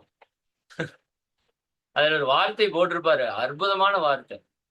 உனக்கும் கீழே உள்ளவர் கோடி, நினைத்து பார்த்து நிம்மதி நாடு. சரிங்களா? நம்ம எப்பவுமே பொருளாதாரத்தை நம்மளுக்கு கீழே இருக்கிறவங்கள பார்க்கணும். அப்பதான் உங்களுக்கு ஒரு நிறைவு வரும். நீங்க பொருளாதாரத்துல உயரணும், அதுல மாற்று கருத்தெல்லாம் இல்ல. சரிங்களா? பொருள் எல்லாருக்கும் இவ்வுலகம் இல்லை. அதுக்குன்னு மேல இருக்கிறவனே பார்த்துட்டே இருந்தீங்கன்னா உங்களுக்கு தாழ்வு மனப்பான்மை வந்துடும். ஐயோ, எங்கிட்ட இல்லையே, நான் கம்மியா இருக்கிறனே, எனக்கு இது இல்லையே அது இல்லையே நினைச்சிட்டு இன்னும் கெட்டு போயிருவீங்க. அப்ப உங்களுக்கு கீழே இருக்கிறவங்கள பாருங்க. சரிங்களா? அவங்க 10,000 ரூபாய் சம்பாதிச்சுட்டு இருக்காங்கன்னா நீங்க 30,000 ரூபாய் சம்பாதிக்கிறீங்கன்னா, அப்பாடா நம்மள இறைவன் நல்லா வச்சிருக்கான்டா, இறைவா நன்றி அப்படி சொல்லுவீங்க. அப்ப உங்களுக்கு கீழே கோடிக்கணக்கான மக்கள் இருக்கிறாங்க. இன்னைக்கும் சோறு இல்லாம மக்கள் ரோட்ல தெருவில் இருக்கிறாங்க. பல கோடி மக்கள் இரவு உணவு சாப்பிடுறது இல்லை இன்னைக்கு. உடுத்தருக்கு உடை இல்லாம எத்தனையோ பேர் திரியிறாங்க. இருக்கிறதுக்கு இருப்பிடம் இல்லாம பிளாட்பாரத்துல தூங்குறவங்க இருக்கிறாங்க. சரி, நல்ல வேலை கிடைக்காம எங்கிருந்தோ 10,000 மைலுக்கு அப்புறம் வந்து பொழைக்கிறவங்க இருக்கிறாங்க. சரியா? நல்ல பொருளாதார வசதி இல்ல, வாழ்க்கை வசதி இல்லாத எத்தனையோ மக்கள் கஷ்டப்படுறாங்க. நல்லா புரிஞ்சுக்கோங்க. நம்மளுக்கு எல்லாம் இறைவன் கொடுத்திருக்கிறான். ஆனா நமக்கு வாழ்க்கையில நிறைவு இல்லை. புரியுதா இல்லைங்களா? நிறைவு என்பது பொருள் சார்ந்தது அல்ல, உங்க அகம் சார்ந்தது, மனம் சார்ந்தது. உங்க மனம் போல உங்க வாழ்க்கை. அதை பத்தி எல்லாம் பின்னாடி தெளிவா பேசும். அப்போ உனக்கும் கீழே உள்ளவர் கோடி, நினைத்து பார்த்து நிம்மதி நாடு. உங்களுக்கு நிம்மதி வேணுமா? உங்களுக்கு கீழே இருக்கிறவங்கள பாரு. அப்ப நிம்மதி வந்துடும். நிம்மதி வந்துருச்சுன்னா நீங்க வாழ்க்கையில உயர்ந்து உயர்ந்து உயர்ந்து உயர்ந்து வந்துருவீங்க, பெரிய இடத்துக்கு வருவீங்க. ஆனா உங்க மனசுல நிம்மதி இருக்கணும். அப்பதான் நீங்க பெரிய இடத்துக்கு வர முடியும். புலம்பிட்டே இருந்தா வர முடியும். எந்த உயிரும் புலம்புறது இல்லை, கம்பேர் பண்ணி பார்க்கறது இல்லை, அடுத்தவங்களோட வாழ்க்கை என் வாழ்க்கையோட ஒப்பிட்டு பார்க்கறது இல்லை. சரிங்களா? பொறாமை குணம் இல்ல. நமக்கு பாருங்க, நம்ம அக்காவோ தங்கச்சியோ யாரோ ஒருத்தர் உயர்ந்துட்டாங்கன்னா பொறுக்கவே முடியறது இல்லை. ஊர்ல எவன் உயர்ந்தாலும் பொறுத்துக்கிறோம். நம்ம சொந்தக்காரன் உயர்ந்துட்டானா அவ்வளோ கஷ்டமா இருக்கு. உண்மையா இல்லையா? பொய் சொல்றது இல்லை. சரிங்களா? ஒருத்தவங்க ஒரு அழகா சேரி கட்டிட்டு வந்து அதை பார்த்தா பொறுக்கிறது இல்லை. உண்மையா இல்லையா? அப்ப பொறாமைத்தன்மை நம்ம கிட்ட இருக்குது. கோபப்படுறோம், தேவையில்லாததுக்கெல்லாம் கோபப்படுறோம், உட்கார்ந்துட்டு கவலைப்படுறோம், வெறுக்கிறோம், வஞ்சம் வச்சுக்கிறோம். சரிதானா? இதெல்லாம் நம்ம கிட்ட இருக்கிற கெட்ட குணம். இதெல்லாம் எந்த உயிருக்கும் பெருசா கிடையாது. அது கோவப்பட்டுச்சுன்னா ஏதாவது அந்த நேரத்துக்கு கோவப்படும், அப்புறம் அது பாட்டுக்கு அது சுத்தும். நாம எதுக்கு எடுத்தாலும் கோவப்பட்டே இருக்கிறோமே. தொட்டதுக்கெல்லாம் கோபம், டென்ஷன். புரியுதா நாம ஏன் கஷ்டப்படுறோன்னு? அப்ப உடல் ரீதியா ஆடு மாடு நாய் நம்மளை விட நல்ல ஆரோக்கியமா இருக்குது. மன ரீதியாவும் அது நல்லா மகிழ்ச்சியா வளமா இருக்குது. சரிங்களா? அதனால அதனோட வாழ்க்கை ரொம்ப ரொம்ப சந்தோஷமா இருக்குது. சரிங்களா? அப்ப அது பார்த்து நம்ம கத்துக்கணும். நல்லா புரிஞ்சுக்கோங்க. இந்த சிந்திக்கிற அறிவு இதுக்காகத்தான் இறைவன் கொடுத்திருக்கிறான். மற்ற உயிர்களை பார்க்கிறோம், அவங்க மகிழ்ச்சியா இருக்கிறது எனக்கு தெரியுது. சரிங்களா? அப்போ அது ஏன் மகிழ்ச்சியா இருக்குது அப்படின்னா அது ஆரோக்கியமா இருக்கு. ஏன் நீங்க ஆடு மாடு நாயை விடுங்க, உங்க தாத்தா பாட்டி எடுத்துக்கோங்க. உங்க தாத்தா பாட்டி எடுத்துக்கோங்க, எத்தனை வருஷம் வாழ்ந்தாங்க? 80 வருஷம் 90 வருஷம் வாழ்ந்தாங்க. சரியானுங்களா? ஆரோக்கியமா இருந்தாங்களா? நல்ல ஆரோக்கியமா இருந்தாங்க. நோய் வந்துதான்? நோயே பெருசா எதுவும் வரல. பாட்டிக்கு பிரஸ்ட் கேன்சர்னா என்னன்னே தெரியாது. தாத்தாவுக்கு கிட்னி ஃபெயிலியர்னா என்னன்னே தெரியாது. எப்படி அவங்க ஆரோக்கியமா இருந்தாங்க? எழுத படிக்க கூட தெரியாது இத்தனைக்கு அவங்களுக்கு. நாம இன்னைக்கு 4 PhD 7 PhDன்னு சொல்லிட்டு இருக்கோம். அவங்க வெறும் கை நாட்டுங்க, ஆனா உடல் ஆரோக்கியமா வச்சிருந்தாங்கங்க. உடம்புல நோயே வரலைங்க. மனசு நிம்மதியா இருந்ததுங்க. வாழ்க்கை சந்தோஷமா வாழ்ந்தாங்க. பாட்டி 10 குழந்தை 20 குழந்தை பெத்து வீசிட்டு போனாங்க. ஒரு அம்மாட்ட நான் அன்னைக்கு ஒரு வகுப்புல கேட்கிறேன், 23 குழந்தையாமா அவங்க பாட்டி. 23 குழந்தைன்னா அந்த அம்மாவுக்கு ஒரு 20 வயசுல கல்யாணம் பண்ணி வச்சிருந்தாங்கன்னா 45 வயசு வரைக்கும் குழந்தை பெத்துட்டே இருந்திருக்கு. எவ்வளவு ஒரு பெரிய விஷயம் பாருங்களேன். அந்த கர்ப்பப்பையே 25 வருஷமா குழந்தையை பெத்து பெத்து பெத்து பெத்து வெளியே தள்ளிட்டே இருந்திருக்குதுன்னா அது எவ்வளவு ஆரோக்கியமா இருந்திருக்கணும். இன்னைக்கு ஒத்த குழந்தைக்கு பிச்சை எடுத்துட்டு இருக்கிறோமே. இதை கேட்டா வளர்ச்சின்னு வேற சொல்றோம். இது வளர்ச்சியா வீழ்ச்சியா? சிந்தனை செய்யுங்க. சரிங்களா? ஒரு ஆடு மாடு நாய்க்கு இருக்கிற ஆரோக்கியம் கூட நம்ம கிட்ட இல்லையே. நம்ம தாத்தா பாடிட்டு இருந்த ஒரு சந்தோஷம் மகிழ்ச்சி ஆரோக்கியம் நம்ம கிட்ட இல்லையே. என்ன ஆச்சு? இந்த ஒரு 50 ஆண்டுகள் 100 ஆண்டுகள்ல என்ன ஆச்சு? நம்ம மொத்த வாழ்க்கையே மாறி போச்சு. சரிங்களா? மொத்த வாழ்க்கையுமே மாத்தி விட்டாங்க. நல்லா புரிஞ்சுக்கோங்க. இது மிகப்பெரிய ஒரு சூழ்ச்சி, ஒரு சதி. நம்மளோட மொத்த வாழ்க்கையும் மாத்தி முதல்ல நம்மள உழைப்புல இருந்து வெளியெடுத்தாங்க. நீங்க மகிழ்ச்சியா வாழணும்னா நல்லா உழைக்கணும். நல்லா புரிஞ்சுக்கங்க. ஆடு மாடு நாய் சந்தோஷமா இருக்கிறதுக்கு என்ன காரணம்? இன்னைக்கு வரைக்கும் அது லிஃப்ட் கேட்டுட்டு போகல, காரை பைக்கை வச்சுட்டு போகல. 10,000 வருஷத்துக்கு முன்னாடி அது எப்படி இருந்ததோ நடந்து போச்சு, நடந்து வந்துச்சு, ஓடுச்சு, ஒடியாருச்சு, அப்படியே தான் இருக்குது. அப்ப என்ன நீங்க புரியணும்னா, இந்த உடல் நல்லா இருக்கணும்னா உடலை நல்லா உழைக்க வைக்கணும், உழைப்பை கொடுக்கணும். சரிங்களா? இந்த உடம்பு உழைக்கிறதுக்காக வந்தது. என்ன பண்ணாங்க? திட்டமிட்டு நம்ம கிட்ட இருக்கிற அந்த உழைப்பை எல்லாம் அப்படியே எடுத்து அமுத்திட்டாங்க. கேட்டா நம்மள வந்து நாகரீகம், டீசென்ட் அப்படி இப்படின்னு நம்மள நம்ப வச்சுட்டாங்க. சரிங்களா?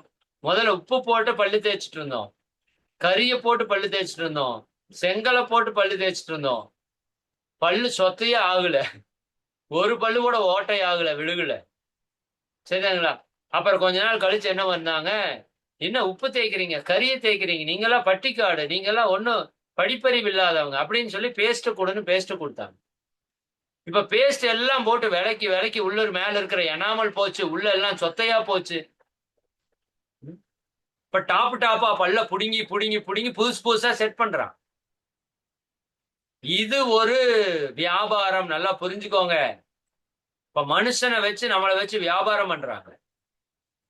நம்மளை உழைப்புல இருந்து வெளியேற்றிட்டாங்க. பெண்களுக்கு உடம்புல நோய் வரலையே. யூட்ரஸ் ப்ராப்ளம்னா பாட்டிக்கு என்னன்னு தெரியுமா? சொல்லுங்க பாப்போம்.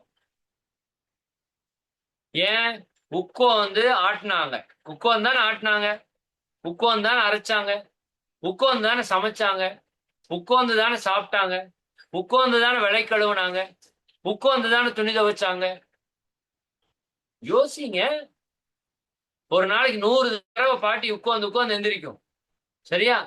எக்ஸசைஸ் தனியா செய்ய வேண்டியது இல்ல. நம்ம வாழ்க்கையே எக்ஸசைஸா தான் இருந்துச்சு. புரியணும் நீங்க. அப்ப திட்டமிட்டு என்ன பண்ணாங்க, கீழ இருக்கிற அடுப்ப திட்டமிட்டு மேல ஏத்தினாங்க. சரிங்களா? இடுப்புக்கு மேல அடுப்பு வந்துருச்சு. கீழே உட்கார்ற வேலையை நிறுத்திட்டான். அவன் குறி வைக்கிறான், பெண்களுக்கு எந்த பிரச்சனைய முக்கியமா கொண்டு வரணும். யூட்ரஸ் பிரச்சனை கொண்டு வந்தா அவங்க மிகப்பெரிய பாதிப்புக்கு உட்படுவாங்க. அந்த சமுதாயமே பாதிக்கும். அப்ப யூட்ரஸ் எப்படி பிரச்சனைக்கு உட்படுத்துறது? ஒண்ணு இல்ல, உட்கார்ந்து உட்கார்ந்து எந்திரிக்கிற பழக்கம் தான் அவங்க யூட்ரஸ் நல்லா இருக்கிற காரணம். அவங்கள நிக்கவே வச்சிரு. சரிதானுங்களா? நாமளும் யோசிக்கல, இது ஏதோ பெரிய விஷயம், இது ஏதோ நல்ல விஷயம் நினைச்சு மேல கல்ல போட்டு அடுப்பு வச்சுட்டு நின்னுட்டோம். இப்ப எத்தனை பெண்களுக்கு கால்வலி வந்திருக்கு தெரியுமா உங்களுக்கு? எத்தனை குடும்பத்துல பெண்கள் கால்வலியில கஷ்டப்படுறாங்க. என்ன காரணம்? நின்னுட்டே இருக்கிறது தான். சாப்பாடு செய்யணுமா நிக்கணும், மிக்சியில போடணுமா நிக்கணும், கிரைண்டர்ல போடணுமா நிக்கணும், விலை கழுவணுமா நிக்கணும், துவைக்கணுமா நிக்கணும். எல்லாம் நின்னு நின்னு நின்னு நின்னு கால் போச்சு, யூட்ரஸும் போச்சு. புரிஞ்சுதா என்ன சதி பண்றாங்கன்னு? புரிஞ்சுக்கோங்க கொஞ்சமாவது. சரி, அதுக்குன்னு நாளையில இருந்து சார் இது எல்லாத்தையும் நிறுத்திட்டு நான் மிக்சி கிரைண்டர்ல எடுத்து போட்டு ஆட்டாங்கல் அம்மிக்கல் அப்படி பண்ண முடியாது. பிராக்டிக்கலா யோசிங்க. சரிங்களா? அப்படி பண்ணீங்கன்னா அப்புறம் 2 நாள் ஆட்டிட்டு போய் ஆஸ்பத்திரியில படுத்துக்குவீங்க. கை வீங்கி போச்சு, எனக்கு 2 ட்ரிப்ஸ் போடுங்க. அப்படி பண்ண முடியாது. அப்ப உடலுக்கு உழைப்பு கொடுக்கணும். அதுதான் பயிற்சியில நம்ம கொடுக்க போறோம். ஒரு பயிற்சி ஒரு 1/2 மணி நேரம் கரெக்டா பண்ணிட்டீங்கன்னா உங்க உச்சந்தலையிலிருந்து உள்ளங்கால் வரைக்கும் எல்லா உறுப்பும் வேலை செஞ்சிடும். உடம்புல நோயின்னு வராது. இருக்கிற நோய் அத்தனையும் ஓடி போயிடும். அதை பத்தி எல்லாம் பின்னாடி தெளிவா பேச போறோம். சரிங்களா? இந்த பயிற்சியோட நோக்கம் நீங்க 100% சந்தோஷமா வாழ்றது. சும்மா கிடையாது. ஏதோ நீங்க இலவசமா நடத்துறாங்க, கட்டணம் இல்லாம நடத்துறாங்க, பின்னாடி ஏதாவது காசு கேட்பானுங்க, அந்த புத்தி இங்க கிடையாது. மகரிஷி அவங்க மொத்த வாழ்க்கையை அந்த சமுதாயத்துக்காக கொடுத்துட்டு போயிட்டாரு. அவரோட வழி வந்த நாங்களும் எங்களால என்ன சேர்த்தி கொடுக்க முடியுமோ அதை கொடுத்துட்டு போயிடுறதா எங்களோட வேலை. நாங்க உங்களுக்கு கடன் பட்டிருக்கிறோம். உங்கள பல பேரோட உழைப்பை எடுத்துதான் நாங்க வாழ்றோம். இந்த சமுதாயமே எங்கேயோ பெட்ரோல் ஒருத்தர் போய் பெட்ரோல் டேங்க்ல இறங்கி எடுத்தாதான் எனக்கு பெட்ரோல். நல்லா புரிஞ்சுக்கோங்க. யாரோ ஒருத்தர் சேத்துல கால் வச்சு விவசாயம் பண்ணாதான் எனக்கு சோத்துல நான் கை வைக்க முடியும். எத்தனையோ பேர் உழைப்பை கொடுத்து இந்த துணியை தைச்சு கொடுத்தங்காட்டி தான் நான் போட்டுட்டு உட்காந்துருக்கேன். புரியுதா இல்லைங்களா? நான் உலகத்துல பல பேருடைய உழைப்பை வாங்கி வாழ்ந்துட்டு இருக்கிறேன். அப்ப என்னோட உழைப்பை இந்த உலக மக்களுக்கு கொடுக்க வேண்டியது என்னுடைய கடமை. நாங்கெல்லாம் ஒண்ணும் பெரிய தொண்டு பெரிய சேவையெல்லாம் ஒண்ணும் செய்யல. என்னோட கடமை. எப்படி என்னோட பெற்றோரை பார்த்துக்கிறது என்னோட கடமையோ அப்படி உங்களுக்கு இந்த பயிற்சியை சொல்லி கொடுக்க வேண்டியது என்னுடைய கடமை. இதை சொல்லி கொடுக்கலைனாதான் எனக்கு பாவம் முடிச்சிடும். புரியுதா இல்லையா? அப்ப இந்த பயிற்சியோட நோக்கம் ஏதோ சாதாரண நோக்கம்னு எடுத்துக்காதீங்க. உங்க வாழ்க்கையில் இருக்கிற அத்தனை துன்பங்களையும் போக்கி உங்க வாழ்க்கையை 100% மகிழ்ச்சியா மாற்றுவதற்கான பயிற்சியில நீங்க இணைஞ்சிருக்கீங்க. இது ஏதோ என்னோட வயதை பார்த்து என்னோட தோற்றத்தை பார்த்து இந்த பயிற்சி எடை போட்டுறாதீங்க. நான் ஒரு கருவி மட்டுமே. சரி, இதை கொடுத்தவங்க யாரு? இந்த பயிற்சியை உருவாக்குனது யாரு? சித்தர்கள், மகான்கள், யோகிகள். பல்லாயிரம் ஆண்டுகளாக ஏற்படுத்திய பயிற்சிய மகரிஷி அப்படியே எடுத்து ஜூஸா பிழிஞ்சு நம்ம கையில கொடுத்துட்டாரு. இது ஞானிகள் கொடுத்த பயிற்சி. ஞானிகளுக்கு இறைவன் கொடுத்த பயிற்சி. புரியுதுங்களா நான் என்ன சொல்றேன்னு? உடம்பார் அழியின் உயிரார் அழிவர் திடம்பட மெஞ்ஞானம் சேரவும் மாட்டார் சொல்றாரு திருமூலர். நான் இந்த பாட்டுக்கு உங்களுக்கு விளக்கம் சொல்லுவேன் பின்னாடி. இது மதன்குமார் எழுதியதல்ல, திருமூலர் எழுதியது. மருந்தன வேண்டாவாம் யாக்கைக்கு அருந்தியது அற்றது போற்றி உனேன்னு சொல்றாரு வள்ளுவர். 2000 ஆண்டுகளுக்கு முன்னாடியே எழுதி வச்சுட்டு போயிட்டாரு. இவனுங்க எல்லாம் மருந்து தின்னு சாவானுங்கப்பா. அப்பவாது இந்த குரல் படிச்சு புத்தி வரட்டும். சரிதானே? உணவே மருந்தாக இருந்த பண்பாட்டிலே இன்னைக்கு மருந்தையே உணவாக தின்று கொண்டு இருக்கிறோம். இது வளர்ச்சியா? கேளுங்க, இது வளர்ச்சியா? இது வளர்ச்சி அல்ல. நாம வீழ்த்தப்பட்டிருக்கிறோம். சதியால வீழ்த்தப்பட்டிருக்கிறோம். நோய் இல்லாததெல்லாம் நோயின்னு நம்ப வச்சு நம்மளை இன்னைக்கு துன்பத்துல சிக்க வச்சிருக்காங்க. சுகர் ஒரு நோயே கிடையாது. இன்னைக்கு போய் கேளுங்க, நீங்க எந்த மருத்துவத்தில் கேளுங்க, சுகர் ஒரு நோய் கிடையாது. பிபி ஒரு நோய் கிடையாது. அதெல்லாம் நம்மளுடைய வாழ்வியலை சரியா வச்சுக்காததால வரக்கூடிய ஒரு டிஸ்டர்ப். சரிதானுங்களா? அப்ப வாழ்வியலை சரி பண்ணிட்டீங்கன்னா சுகர் நாளைக்கே கிடையாது, அடுத்த செகண்டே கிடையாது. இத பத்தி எல்லாம் பின்னாடி டீப்பா பேச போறோம். அதனால ஏதோ சாதாரண வகுப்பு, எளிய வகுப்புன்னு எடுத்துக்காதீங்க. உங்க வாழ்க்கையில் இருக்கிற மொத்த பிரச்சனையும் தூக்குறதுக்கான வகுப்பு இந்த வகுப்பு. அதனாலதான் இந்த வகுப்புக்கு வர்றவங்க மிகப்பெரிய புண்ணியசாலிகள் என்று நான் அடிக்கடி சொல்றது. எல்லாராலையும் இந்த வகுப்புக்கு வர முடியாது. மிகச்சிறந்த புண்ணியம் இருந்தால் மட்டும்தான் இந்த வகுப்புக்கு வர முடியும். நல்லா ஆழமா உள்வாங்கிக்கோங்க இந்த செய்தி. திருப்பதி நினைச்சவங்க எல்லாம் போக முடியாதுங்க. திருப்பதி கோயிலுக்கு பக்கத்தாலேயே இருப்பான், அவனே போயிருக்க மாட்டான். கேட்டு பாருங்க. சரிங்களா? அந்த கோயிலுக்குள்ள காலை வைக்கிறதுக்கு புண்ணியம் இருந்தா தான் போக முடியும். மெக்கா எல்லா இஸ்லாமியர்களும் போக முடியாது. கோடி கோடியா பணம் வச்சிருக்கிறவங்க கூட மெக்கா போனது இல்லையுமா. ஆனா ஒண்ணுமே இல்லப்பா, எனக்கு கவர்மெண்ட்ல ஏதோ விசா கொடுத்தாங்க, அதை கொடுத்தாங்க, இதை கொடுத்தாங்க, நான் போயிட்டு வந்துட்டேன்னு சொல்லுவார் ஒருத்தர். அங்க போகிறதுக்கான புண்ணியம் இருந்தா நீங்க எப்படி இருந்தாலும் போயிருவீங்க. அந்த புண்ணியம் இல்லாட்டி நீங்க என்ன பண்ணாலும் போக முடியும். சரிதானுங்களா? நான் ஒருத்தர்கிட்ட கேட்டேன், ஷிரடி சாய்பாபா கோயிலுக்கு போயிருக்கீங்களான்னு. அவர் 10 தடவை போயிட்டு வந்தேன்னாரு. சாதாரண மனிதர் அவர். 10 தடவை போயிட்டு சார் அப்படின்னாரு. ஆச்சரியமா இருந்தது எனக்கு. பெரிய பெரிய பணக்காரர்லாம் கூட போனதுங்க. அப்ப நல்லா புரிஞ்சுக்கோங்க, எந்த ஒரு நல்ல விஷயம் உங்களுக்கு கிடைக்கணும்னாலும் மிகப்பெரிய புண்ணியம் உங்களுக்கு இருக்கணும்.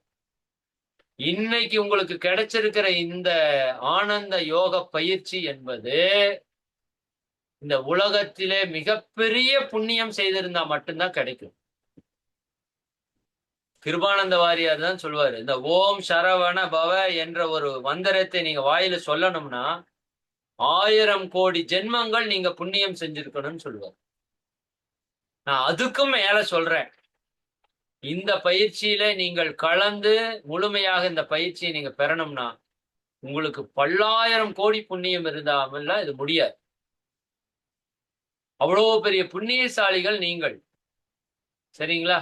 நீங்க உங்களையே நீங்க தாழ்வாக எடை போடுறீங்க. நான் உங்களை மிகப்பெரிய புண்ணியசாலின்னு சொல்றேன்.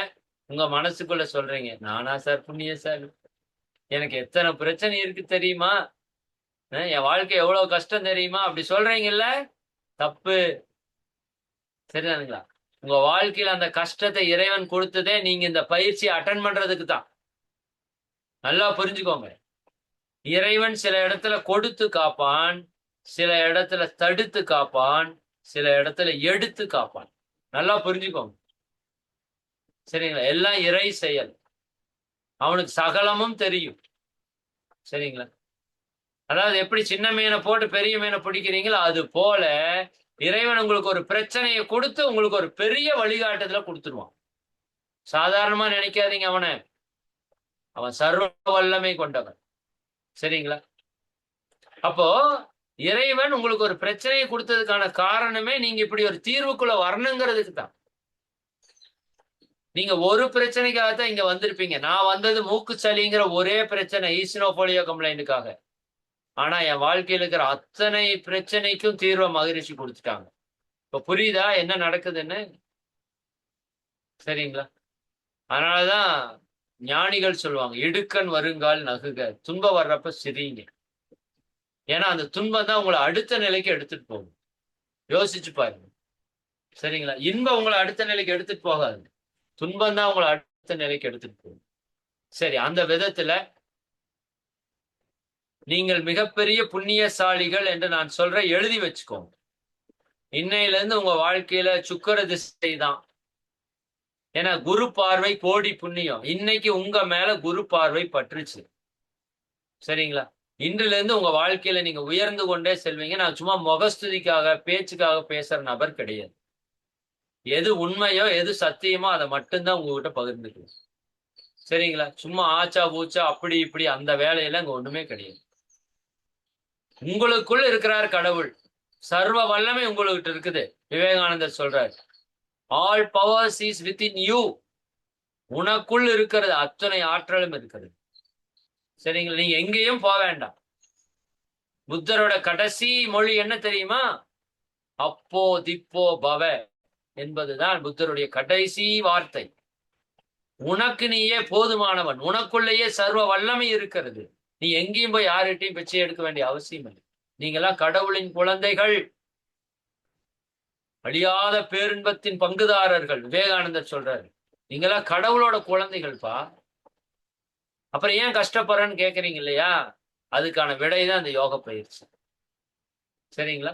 அப்ப நல்லா புரிஞ்சுக்கணும். உங்க வாழ்க்கையில் இருக்கிற மொத்த துன்பத்தையும் போக்குறதுக்கான பயிற்சிக்குள்ள வந்திருக்கிறீங்க. அதை மட்டும் நல்லா மனசுல வச்சுக்கோங்க. சரியா? நீங்க 100% சந்தோஷமா வாழ்றதுக்காகவே பூமிக்கு வந்தவங்க நம்ம. ஆனா எப்படி வாழணும்னு தெரியாததால இன்னைக்கு கஷ்டப்படுறோம். புரியுதா உங்களுக்கு? காரணம் புரியுதா? ஆளாளுக்கு வர்றவனெல்லாம் ஏமாத்திட்டே இருக்கான்.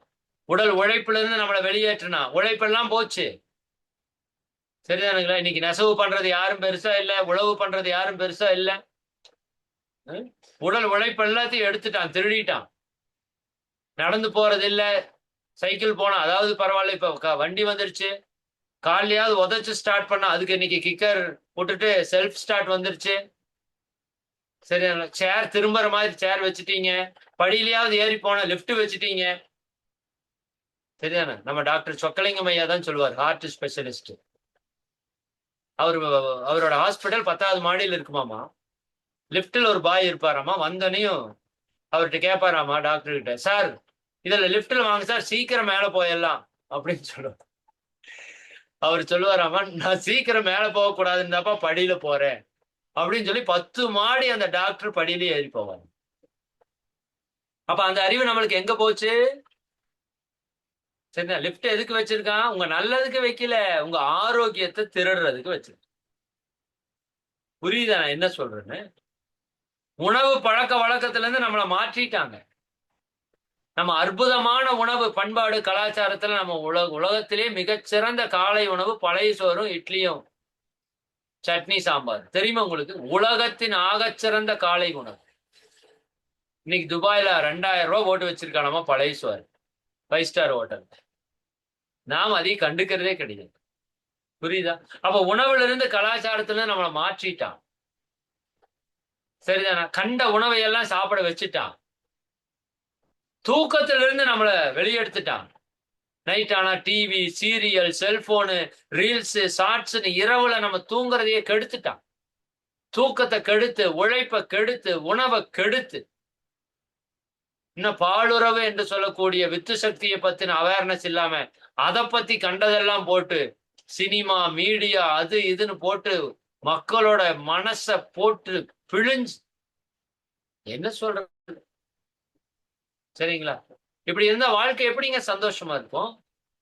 நாம தான் சிந்திக்கணும். என் வாழ்க்கையில சந்தோஷமா இருக்கிறதுக்கு என்ன வேணும்? அதுதான் அடுத்த வகுப்புல உங்களுக்கான சப்ஜெக்ட். உங்களுக்கு ஒரு ஹோம்வொர்க் நான் கொடுக்குறேன். எல்லாரும் ஒரு நோட்டு பெண்ணு போட்டீங்களா? சரிங்களா? சரி, எல்லாம் இன்னைக்கு தான் இன்ஸ்ட்ரக்ஷன் கொடுப்போம். சரிங்களா?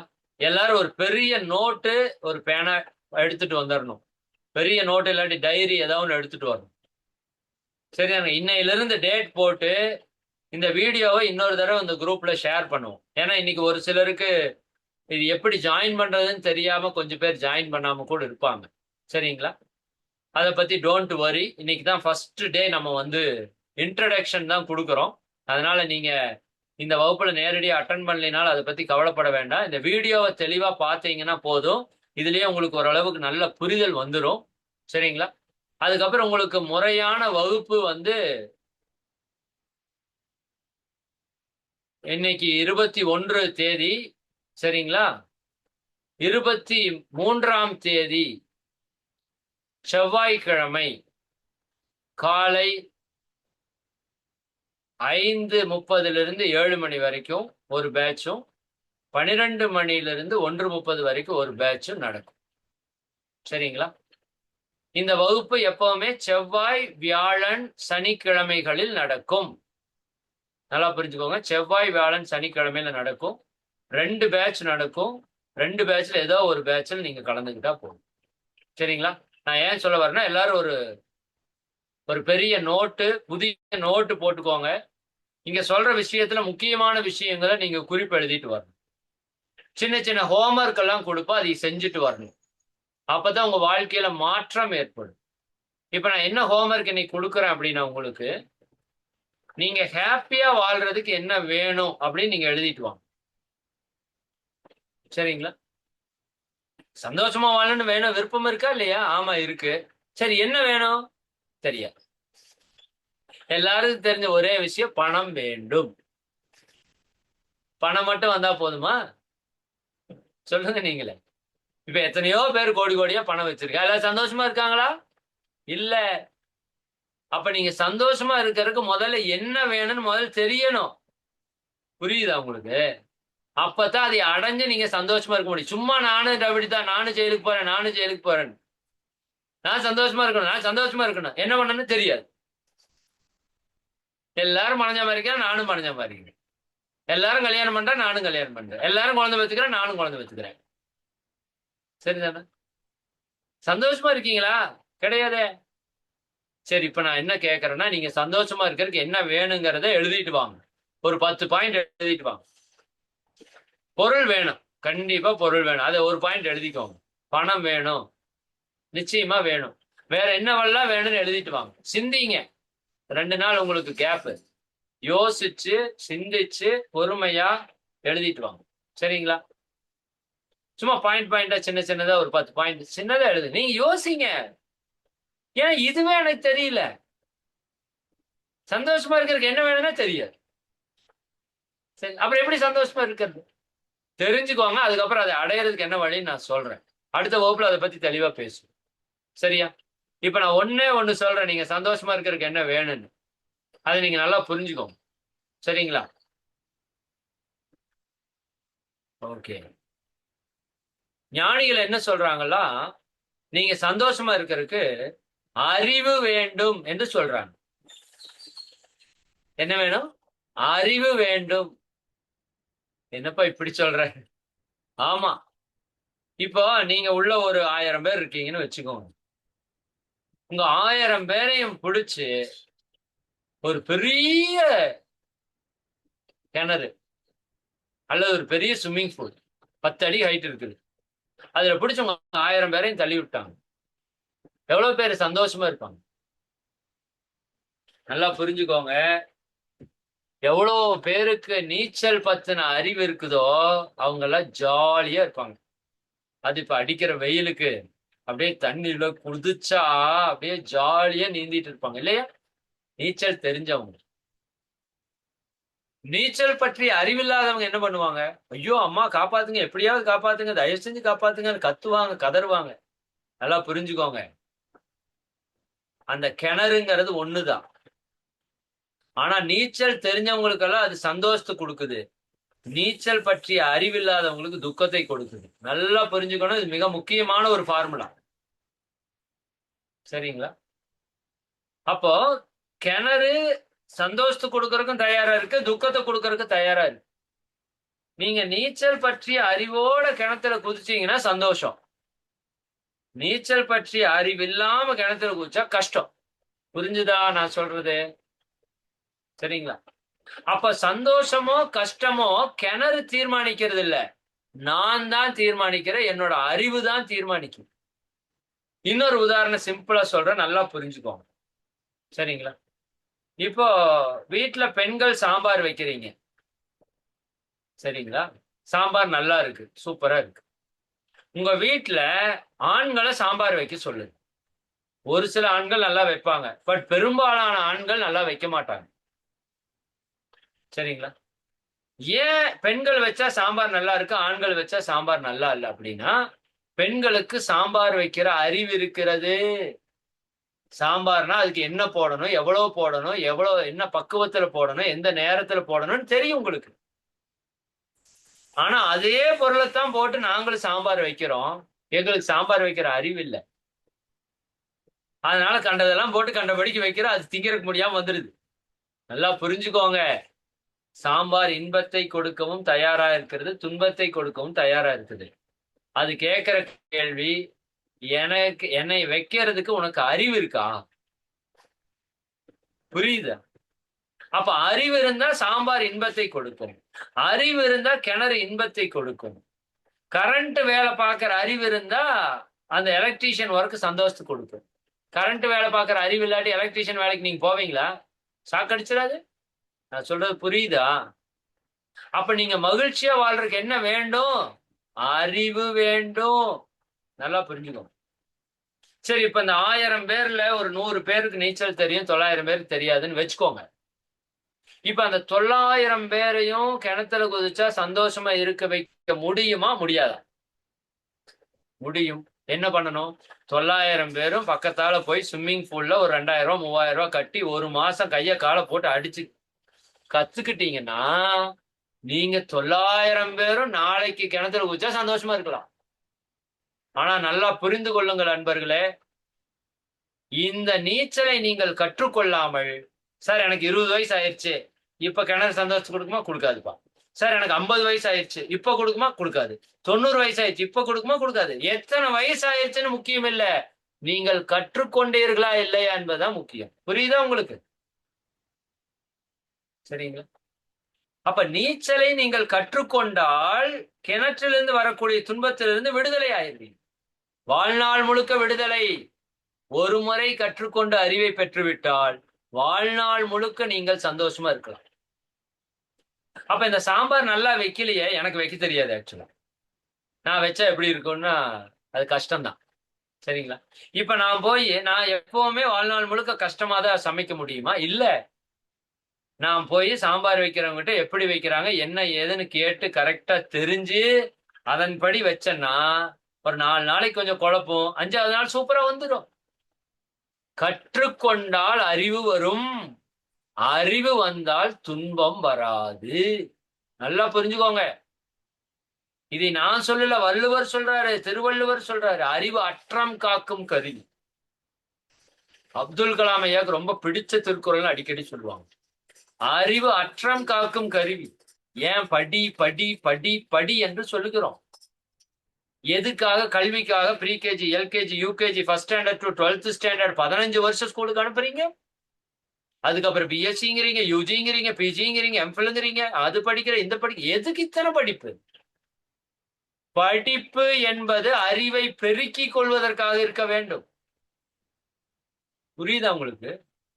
அப்ப 20 ஆண்டு காலம் படிப்பு படிப்புன்னு போனா நீங்க எத்தனை அறிவை பெருக்கி இருக்கணும்? ஆனா இன்னைக்கு அறிவு பெருகி இருக்குதா? உடம்ப நல்லா வச்சுக்கிற அறிவு இருக்கா நம்ம கிட்ட? சொல்லுங்க. மனச நல்லா வச்சுக்கிற அறிவு இருக்கா? குடும்பத்தை சந்தோஷமா நடத்துற அறிவு இருக்கா? வாழ்க்கைய மகிழ்ச்சியா வாழ்ற அறிவு இருக்கா? நீங்க தான் கேள்வி கேட்டுக்கணும். கிடையாதே. அப்புறம் என்னத்தை படிச்சு என்ன புண்ணியம்? சும்மா சம்பாரிச்சு என்ன பண்றது? சரிங்களா? சம்பாரிச்சதை வச்சு நிம்மதியா வாழ்றதுக்கு தெரியலைன்னா நீங்க சம்பாரிச்சு என்ன பண்றது? இப்ப என்ன வேணும் அப்படின்னு ஞானிகள் சொல்றாங்கன்னா அறிவு வேண்டும். சரிங்களா? அப்ப சாம்பார் நல்லா இருக்கணும்னா சாம்பார் பற்றிய அறிவை நீங்க தெரிஞ்சுக்கணும். அப்பதான் சாம்பார் நல்லா இருக்கு. அது வரைக்கும் சாம்பார் நல்லா இருக்காது. அதனாலதான் மகரிஷி அவங்க தொடங்கிய அமைப்புக்கு பேரு உலக சமுதாய சேவா சங்கம். அவர் பாருங்க எவ்வளவு பெரிய ஞானி. இது தமிழ்நாடு சமுதாய சேவா சங்கம்னு வைக்கல, இந்திய சமுதாய சேவா சங்கம்னு வைக்கல, உலக சமுதாய சேவா சங்கம் வச்சிருக்காரு பாருங்க. இதான் ஞானி. யாதும் ஊரே யாவரும் கேளீர். சரிங்க? எல்லா ஞானிகளுக்கும் உலகத்தை மையப்படுத்தி தான் பேசுறாங்க. அப்ப உலக மக்கள் எல்லோருக்கும் இந்த பயிற்சி சொந்தமாக வேண்டும், அவங்க வாழ்க்கையை உயர்த்தணும்னு மகரிஷி உலக சமுதாய சேவா சங்கம் வச்சாங்க. இந்த பயிற்சிக்கு பேரு மகரிஷி வச்ச பேரு மனவளக்கலை யோகா. மனதை வளப்படுத்தக்கூடிய கலை. இதை பத்தி எல்லாம் விளக்கம் பின்னாடி தெளிவா பார்ப்போம். மனம் போல வாழ்க்கை. நல்லா புரிஞ்சுக்கோங்க. மனம் போல வாழ்க்கை. அப்ப மனசு நல்லா இருந்தா வாழ்க்கை நல்லா இருக்கும். மனசு கெட்டு போச்சுன்னா வாழ்க்கை கெட்டு போயிடும். இவ்வளவுதான் விஷயம். அப்ப நிறைய பேர் வாழ்க்கை கெட்டு போச்சுங்கிறாங்க. என்ன அர்த்தம்? உங்க மனசு சரியில்லை என்ற அர்த்தம். அவ்வளவுதான். அப்ப என் வாழ்க்கை நல்லா இருக்குன்னா மனதை வளப்படுத்தணும். அப்ப மனதை வளப்படுத்தக்கூடிய கலை. அதனால இதுக்கு பேர் மனவளக்கலை. சரி, நமக்கு என்ன இல்ல வாழ்க்கையில அப்படின்னு பார்த்தாரு. அறிவுதான் இல்ல. ஆமா, ஒத்துக்கணும். எனக்கு சாம்பார் வைக்கிற அறிவு இல்ல, நான் ஒத்துக்கிறேன். சரியா? உடலை பத்தின அறிவு இருக்கா உங்ககிட்ட? உடல் துன்பத்தை கொடுக்குதா இல்லையா? சாம்பார் துன்பத்தை கொடுக்குதுன்னா சாம்பார் பத்தின அறிவு இல்ல. உடல் துன்பத்தை கொடுக்குதான்னா ஆமா. அப்ப உடலை பத்தின அறிவு இல்ல. உடல்னா என்ன தெரியுமா? தெரியாது. உடல் எதனால் ஆயிருக்குது? தெரியாது. உடல் எப்படி வேலை செய்யுது? தெரியாது. உடல்ல ஏன் வலி வருது? தெரியாது. ஏன் நோய் வருது? தெரியாது. ஏன் மரணம் வருது? தெரியாது. உடலுக்குள்ள உயிர் இருக்குதா? ஆமா இருக்குது. எங்க இருக்குது? தெரியாது. எப்படி இருக்குது? தெரியாது. சரிதானா? உடலை எப்படி நல்லா வச்சுக்கணும்? தெரியாது. எதனால உடல் கெட்டு போகுது? தெரியாது. உடலுக்கு மனசுக்கு என்ன தொடர்பு? தெரியாது. சரி, மனமாவது நல்லா இருக்கா? மனம் கோபம் பொறாம டென்ஷனா இருக்குதே. அப்ப என்ன அர்த்தம்? மனசை பத்தி தெரியாது. மனம்னா என்ன? தெரியாது. மனம் எங்க இருக்குது? தெரியாது. மனம் உங்க கட்டுப்பாட்டுல இருக்கா? இல்ல. நீங்க சொன்னா கேட்குமா? கேட்காது. எப்படி உங்க கண்ட்ரோலுக்கு கொண்டு வர்றது? தெரியாது. உயிர்னா என்ன? தெரியாது. எங்க இருக்குது? தெரியாது. எப்படி வந்தது? தெரியாது. எங்க போகும்? தெரியாது. வாழ்க்கைனா என்ன? தெரியாது. என்ன பர்பஸ்க்காக வாழ்க்கை? தெரியாது. என்ன பண்ணணும்? தெரியாது. என்ன பண்ணக்கூடாது? தெரியாது. உண்மை சொல்லுங்க, என்னதான் தெரியும் நமக்கு? தின்னுட்டு தின்னுட்டு தூங்குவோம். சரியா? சண்டை போட்டுக்குவோம், டென்ஷன் ஆகிக்குவோம். ஆனா இந்த உடம்ப பத்தி தெரிய வேண்டாமா? அதுக்கு நீங்க போய் டாக்டருக்கு படிக்கணும்னு அவசியம் இல்ல. இதான் வள்ளுவர் சொல்றாரு, மருந்தென வேண்டாவாம் யாக்கைக்கு. இந்த உடம்புக்கு மருந்து வேண்டாம்ப்பா எழுதிட்டார் அன்னைக்கு. அருந்தியது அற்றது போற்றிவிடும். நீ சாப்பிட்றத நல்லா செவிச்சு சுவைச்சு உமிழ்நீரோட கலந்து கூழா மாத்தி அருந்தி அது சரியா ஜீரணமாயி சரியா கழிவா வெளியே போயிருச்சான்னு பார்த்துட்டு அடுத்த வேலை சாப்பிட்டா, பசிச்சு சாப்பிட்டா உன்னோட உடம்புக்கு மருந்துன்னு ஒண்ணு வேண்டாம் சொல்லிட்டு போயிட்டாரு. மருந்துங்கிற ஒரு அதிகாரத்துல 10 குறள் எழுதியிருக்காரு. தயவு செஞ்சு எடுத்து படிங்க. என்னென்னத்தையோ படிக்கிறீங்களே. துய்க்க துவர பசித்து என்று எழுதுகிற. எப்படி சாப்பிடணுமாமா? பசித்து சாப்பிடணும். இந்த நாய் ஆரோக்கியமா இருக்குதுன்னு சொன்னேன்ல, அதுக்கு என்ன காரணம் தெரியுமா? அது பசிச்சா மட்டும்தான் சாப்பிடும். ஒரு ஆடு மாடு நாய்க்கு இருக்கிற அறிவு கூட நமக்கு இல்லையே. சரிதானுங்களா? ஒரு நாய் பசி இல்லாம சாப்பிட வச்சிருங்க பாப்போம். வாயை திறந்து கொட்டினீங்கனாலும் காரி துப்பிட்டு போயிடும், வாந்தி எடுத்துட்டு போயிடும். சாப்பிடாது அது. ஏங்க காய்ச்சல் வந்துருச்சுன்னா நாய் பூனை சாப்பிடாம படுத்து கிடக்க 2 நாள் பாக்குறீங்களா இல்லையா? கண்ணுக்கு முன்னாடி ஏதாவது போய் புல்ல தின்னு வாமிட் எடுத்து உடம்பு சுத்தம் பண்ணது இல்ல? ஒரு ஞானம் வேண்டாம் நமக்கு. தப்பு இல்ல, தவறு இல்ல, உங்களை எதுவும் குறையா நினைச்சுக்காதீங்க. உங்களுக்கு யாரும் சொல்லி கொடுக்கல, அதனால தெரியல. எனக்கு இந்த பயிற்சிக்கு வர முன்னாடி நான் உங்களை விட முட்டாள், ஜீரோ. நீங்களாவது கொஞ்சம் அறிவுல சிறந்து இருக்கலாம். எனக்கு அது கூட தெரியாது. மிஷின் மாதிரி காலையில எந்திரிப்பேன், குளிப்பேன், சாப்பிடுவேன், வேலைக்கு போவேன், நைட்டு கண்ட நேரத்தில் வருவேன், கண்டதை தின்பேன், மறுபடியும் படுத்து தூங்குவேன், காலையில எந்திரிப்பேன். மிஷின் மாதிரி. வாழ்க்கைன்னா என்னன்னே தெரியாது. எதுக்கு வாழ்றோம்னே தெரியாது. உடம்ப பத்தி தெரியாது, உயிரை பத்தி தெரியாது, குடும்பத்தை பத்தி தெரியாது, உறவுகளை பத்தி தெரியாது. இந்த வடிவேலு சிங்கம் களையிறங்கிருச்சு அப்படின்னு தூக்கி உள்ள போடுவாங்க, பாத்துருக்கீங்களா? இந்த பாக்ஸிங் ஸ்டேஜ்ல போடுவாங்க ஒரு படத்துல.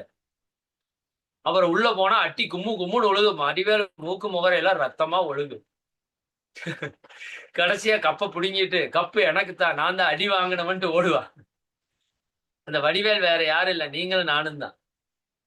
வாழ்க்கைன்னா என்னன்னே தெரியல, உள்ள வந்து விழுந்துட்டோம். அவன் ஒரு பக்கம் குத்துறான், இவன் ஒரு பக்கம் குத்துறான், இவன் தூக்கி போட்டு மிதிக்கிறான். ஐயோ அம்மானு கதற வேண்டியதா இருக்கு. ஏன்னா வாழ்க்கையை பற்றி தெரியல. நல்லா புரிஞ்சுக்கோங்க, சிம்பிளான விஷயம். வாழ்க்கையை பற்றி தெரியலனா நீங்க வாழ்க்கையில துன்பப்பட்டுட்டு தான் இருப்பீங்க. பொருளை பெருக்குவது ஒரு பெரிய விஷயம் அல்ல. நல்லா புரிஞ்சுக்கோங்க, ரொம்ப சிம்பிளான விஷயம். ஆனா அதை பத்தி தெரியணும். தெரியலனா இருக்கிறது புட்டுட்டு போயிடும். சரியா? அதாவது உடலை நல்லா வச்சுக்கிறதுக்கு இப்படி வச்சிருந்தா தான் உடல் ஆரோக்கியமா இருக்குன்னு, அப்படி வச்சுட்டா உடல் ஆரோக்கியமா இருக்கும் அப்படின்னு பணத்தை பெருக்கிறதுக்குன்னு சில வழிகள் இருக்கு. அதன்படி போனா பணம் பெருக போகுது. நீங்க தப்பா போனீங்கன்னா பணம் வீணா போயிடும். சரி, நம்ம காலம் கருதி நிறைவு செய்வோம். இப்படி எவ்வளவோ விஷயங்கள் இருக்குது. நான் தான் சொல்லிட்டேன்னா உங்க வாழ்க்கையில் இருக்கிற மொத்த துன்பத்தையும் எடுக்கிறதுக்கான பயிற்சிக்குள்ள வந்திருக்கிறீங்க. சரிங்களா? கொஞ்சம் சீரியஸா இருக்கு. அதனாலதான் மகரிஷி எல்லா ஊர்கள்லயும் என்ன வச்சிருக்காங்கன்னா அறிவு திருக்கோவில்களை கட்டி வச்சிருக்கிறார். அறிவு திருக்கோவில். அங்க என்ன கொடுக்கப்படுகிறது? அறிவுதான் கொடுக்கப்படுகிறது. இப்ப இந்த பயிற்சியில் உங்களுக்கு என்ன கொடுக்க போறோம்? உங்க உடலை பற்றிய அறிவு தெளிவா கத்துக்குவீங்க. உடம்புல நோயின்னு ஒண்ணு வராது. எழுதி வச்சுக்கோங்க. சரிங்களா?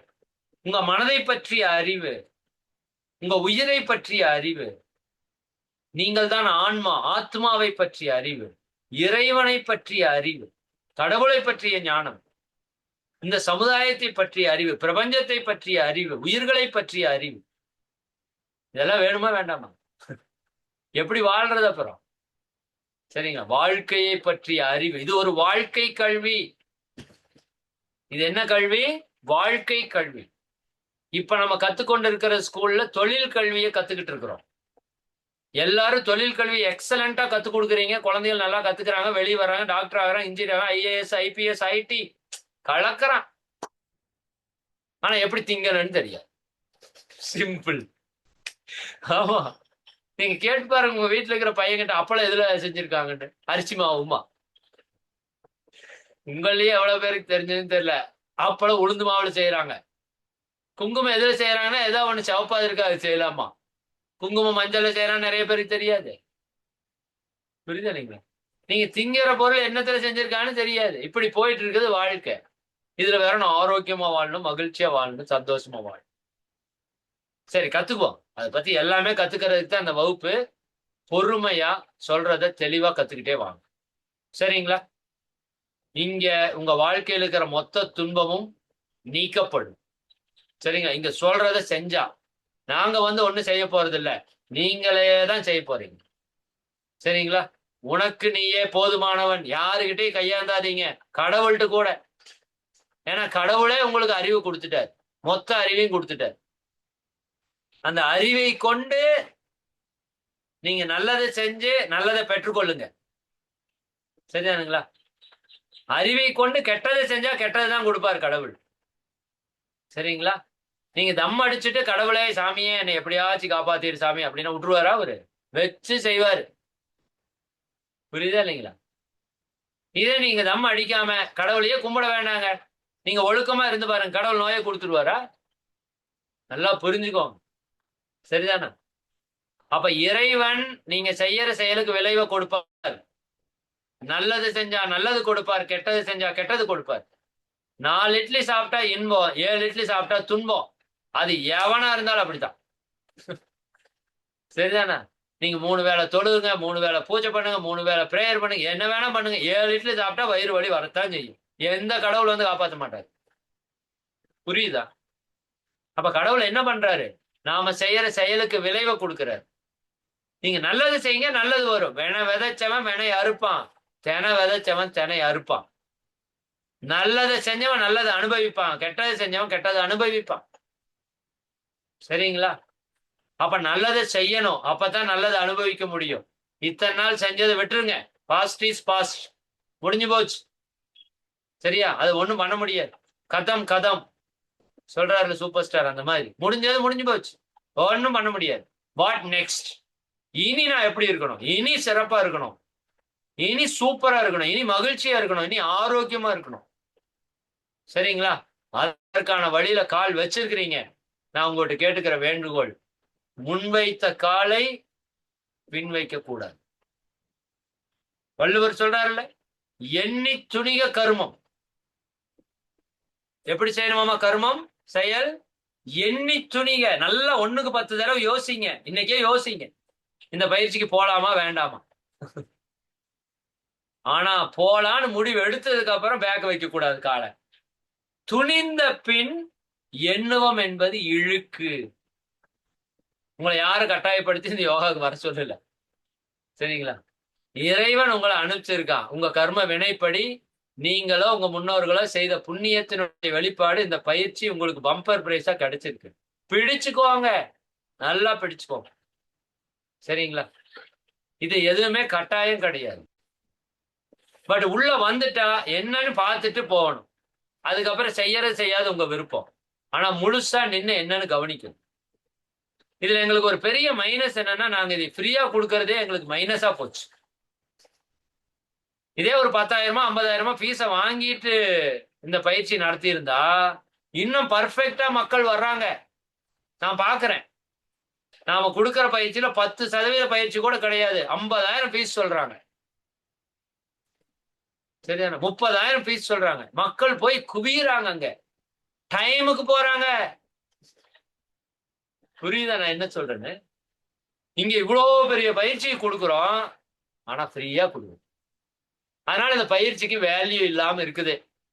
ஆனா நீங்க புரிஞ்சுக்கோங்க, ஆன்மீகம் என்பது உங்களோட பிறப்புரிமை. எப்படி காற்றை சுவாசிப்பது உங்களுடைய உரிமையோ, சூரிய ஒளியை எடுத்துக்கொள்வது உங்களுடைய உரிமையோ, அப்படி இந்த ஆன்மீக கல்வியை பெறுவது உங்களுடைய பிறப்புரிமை. அதை கொடுக்க வேண்டியது தெரிந்தவர்களுடைய கடமை. அதற்காக கொடுக்கிறோம். எத்தனை கோடி கொடுத்தாலும் இந்த பயிற்சிக்கு ஈடு இணை ஆகாது. இது நீங்க சொல்லுவீங்க 6 மாசத்துக்கு அப்புறம் அல்லது 3 மாசத்துக்கு அப்புறம். எங்க சார் போனீங்க இத்தனை நாளா? கேட்பாங்களே, எங்கப்பா இருந்த இத்தனை நாளா அப்படிங்கிற மாதிரி. உங்க வாழ்க்கை இன்னையிலிருந்து எழுதிக்கோங்க. இந்த ஜூன் 21க்கு முன்னாடி உங்க வாழ்க்கை வேற, பின்னாடி உங்க வாழ்க்கை வேற. சரிங்களா? இந்த கிமு கிபி சொல்லுவாங்கல்ல, அப்படி உங்க வாழ்க்கையே இந்த விஷயம் இந்த நாள் புரட்டி போடும். இது சத்தியமா சொல்றேன். பல ஆயிரக்கணக்கான லட்சக்கணக்கான வாழ்க்கையை மாற்றிருக்கு. அதனால அவ்வளவு ஸ்ட்ராங்கா சொல்றேன். சரிங்களா? அப்ப நாங்க உங்ககிட்ட எதிர்பார்க்கறது என்ன? 2 விஷயம். 1, 100% அட்டெண்டன்ஸ் கொடுங்க. ஃபர்ஸ்ட் விஷயம் என்ன பண்ணணும்? 100% அட்டெண்டன்ஸ் இருக்கணும். அது ரொம்ப ரொம்ப ரொம்ப ரொம்ப முக்கியம். சரிங்களா? கவனமா இருங்க. 100% நேர மேலாண்மை முக்கியம். சரிங்களா? ஏன் அப்படின்னா, இப்ப நான் ஒரு விஷயம் பேசுறேன். இன்னைக்கு ஒரு இன்ட்ரடக்ஷன் கிளாஸ் உங்களுக்கு எல்லாருக்கும் நான் சொல்றேன். பொறுமையா பேசிட்டு இருக்கேன். ரிலாக்ஸா பேசிட்டு இருக்கேன். இந்த வீடியோ உங்களுக்கு எல்லா குரூப்லயும் ஷேரும் பண்ணுவேன். நீங்க எப்ப வேணா பார்க்கலாம். ஆனால் இதற்கு அடுத்து அடுத்து அடுத்து அடுத்து வரக்கூடிய வகுப்புகள் நீங்க மறுபடியும் பார்க்க முடியாது. அந்த வகுப்பை அட்டன் பண்ணா மட்டும்தான் பார்க்க முடியும், கேட்க முடியும், தெரிஞ்சுக்க முடியும், கத்துக்க முடியும், பயிற்சி பண்ண முடியும், ஜெயிக்க முடியும். சரிங்களா? அதனால நீங்க ரொம்ப கவனமா இருங்க. ரெக்கார்டிங் செஷன் கிடையாது. அந்த டைம்ல மட்டும்தான் நடக்கும். செவ்வாய்க்கிழமை, வியாழக்கிழமை, சனிக்கிழமை 3 நாள் தான் வகுப்பு நடக்கும். காலையில 5:30க்கு ஆரம்பிச்சா 7 மணி வரைக்கும் ஒரு பேட்ச், 12ல இருந்து 1:30 வரைக்கும் ஒரு பேட்ச், 2 பேட்ச் நடக்கும். சரிங்களா? அப்போ காலையில 5:30 to 7 ஜூம்ல நடத்திட்டு ஜூம்ல 7 மணிக்கு க்ளோஸ் பண்ணிட்டா க்ளோஸ், அவ்வளவுதான். சரிங்களா? அதுக்கப்புறம் பார்க்க முடியாது. என்ன 300 பேருக்கு மேல வந்தீங்கன்னா யூடியூப்ல லைவ் கொடுப்போம். அந்த லைவ் 1 மணி நேரம் எக்ஸ்ட்ரா கிரேஸ் பீரியட் கொடுப்போம். 1 மணி நேரம் மட்டும்தான். யாராவது ஒரு சிலர் பை சான்ஸ் லேட் ஆயிருச்சு அப்படின்னா அதிகபட்சம் 1 மணி நேரத்துக்குள்ள வந்து பாத்துக்கலாம். அதுக்கப்புறம் யூடியூப்லயும் இருக்காது. இந்த பயிற்சி வேற எங்கேயுமே போடுறதே இல்லை. இதுக்கு முன்னாடி எல்லா பயிற்சியும் யூடியூப்ல போட்டுட்டே இருந்தோம். மக்கள் மதிக்கவே இல்லை. மக்கள் தீர்ப்பே மகேசன் தீர்ப்பு. சரிதானா? அப்ப நிறைய மக்கள் சொன்னாங்க, சார் நீங்க எல்லாத்தையும் கொடுக்குறீங்க, எப்ப வேணா பாத்துக்கலாம்னு கொடுத்துறீங்க, ஒருத்தர் ப்ராப்பரா வர்றதில்லை சார், முறையா கத்துக்கிறது இல்லை, அப்புறம் பயிற்சி சரியில்லைன்னு சொல்லுவாங்க. புரியுதா? அதனால நாங்க இந்த தடவை நோ காம்ப்ரமைஸ், சரியான நேரத்துல பயிற்சி நடக்கும். சரிங்களா? நீங்க சரியான நேரத்துக்கு வந்து அட்டன் பண்ணிக்கோங்க. சரியா? அப்படி ஏதாவது முடியலன்னா அந்த 1 மணி நேரம் கிரேஸ் பீரியட் இருக்கும். அதுவும் முடியலைன்னா காலையில நடக்கிற பயிற்சி மதியானம் நடக்கும், அதுலயாவது அட்டன் பண்ணிருங்க. அதுக்கப்புறம் அந்த பயிற்சி நீங்க எங்க போய் தேடினாலும் கிடைக்காது. மறுபடியும் கொடுக்க சொன்னாலும் கொடுக்க முடியாது. சரியா? அதனால நீங்க அதை சரியா பயன்படுத்திக்கோங்க. வாய்ப்பை பயன்படுத்திக்கோங்க. சரியா? இதெல்லாம் உங்க நல்லதுக்கு தான். இது எடுத்து யூடியூப்ல கொடுத்து எப்ப வேணா பார்க்கலாம்னு செய்யறது எங்களுக்கு ஒரு பெரிய விஷயம் அல்ல. அப்படி போட்டா நீங்க அதையே பார்க்க மாட்டீங்க. அப்புறம் பார்த்துக்கலாமீங்க, நாளைக்கு பார்த்துக்கலாமீங்க, ஆனா அதுதானே கிடக்குது விடுருப்பீங்க. இதெல்லாம் நான் பிராக்டிக்கலா அனுபவமா பார்த்துட்டேன். அதனால உங்க நல்லதுக்காகத்தான் இதை பண்றோம். இதை கஷ்டமா எடுத்துக்காதீங்க. சரியான நேரத்துக்கு வந்து அட்டன் பண்ணுங்க. சரிங்களா? 2வது 100% அட்டெண்டன்ஸ் இருக்கணும். நான் மறுபடியும் சொல்றேன், இது ஃப்ரீயா கொடுக்கல. நீங்க எல்லாரும் 1,00,000 ரூபாய் எங்களுக்கு கொடுத்ததா நினைச்சுக்கோங்க. 1,00,000 ரூபாய் கொடுத்ததா நினைச்சுக்கோங்க. ஒரு வகுப்புக்கு 1000 ரூபாய் நீங்க கொடுக்கறதா நினைச்சுக்கோங்க. அப்படி வாங்க பயிற்சிக்கு. சரிங்களா? உங்க பணத்தை 1,00,000 ரூபாய் நாங்க வாங்கிட்டோம்னா எப்படி வகுப்புக்கு வருவீங்களோ அப்படி வாங்கன்னு சொல்றேன் நான்.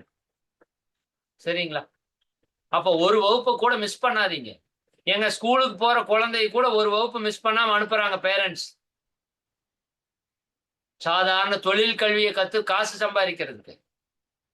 இது வாழ்க்கை கல்வி, ஆன்மீக கல்வி, யோக கல்வி, ஞான கல்வி. புரியுதா உங்களுக்கு? இறைவனை அடைவதற்கான கல்வி, வாழ்க்கையை செழிப்பா வாழ்வதற்கான கல்வி. அப்ப இதுக்கு நீங்க எவ்வளவு சின்சியரா வரணும். சரிங்களா? அதனால அட்டெண்டன்ஸ் 100% ரொம்ப ரொம்ப முக்கியம். டைம் மேனேஜ்மெண்ட் ரொம்ப ரொம்ப முக்கியம். ஒரு நோட்டு பேனா பர்ஃபெக்டா கொண்டு வந்துருங்க. சரிங்களா? இந்த வகுப்பு ஜூம், யூடியூப் 2லயுமே நடக்கும். ஜூம்ல வர்றவங்க ஜூம்ல வரலாம், யூடியூப்ல வர்றவங்க யூடியூப்ல வரலாம். சரிங்களா? உங்களுக்கு எது விருப்பமோ அதில் நீங்க வாங்க, தப்பு கிடையாது. ஆனா அட்டெண்டன்ஸ் ரொம்ப ரொம்ப முக்கியம். டெய்லி உங்களை அட்டெண்டன்ஸ் எடுப்பாங்க. இப்ப கிட்டத்தட்ட 2000 பேருக்கு மேல இதுல சேர்ந்து இருக்கிறீங்க. சரி, ஒரு சிலருக்கு அந்த ஜூம் பத்தி எல்லாம் தெரியாம இருக்கலாம். அதை பத்தி எல்லாம் விளக்க வீடியோ அனுப்பிச்சிருக்கிறோம். தெளிவா பார்த்துட்டு வீட்டுல பக்கத்தால சின்ன பசங்க யாராவது ஸ்கூல் காலேஜ் போற பசங்க கிட்ட கொடுத்தீங்கன்னா தெளிவா சொல்லி கொடுப்பாங்க.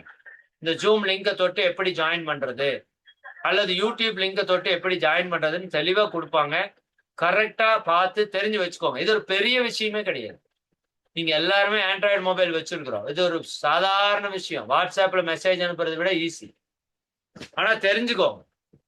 சரிங்களா? அப்பதான் நீங்க அடுத்தடுத்தது பண்ண முடியும்.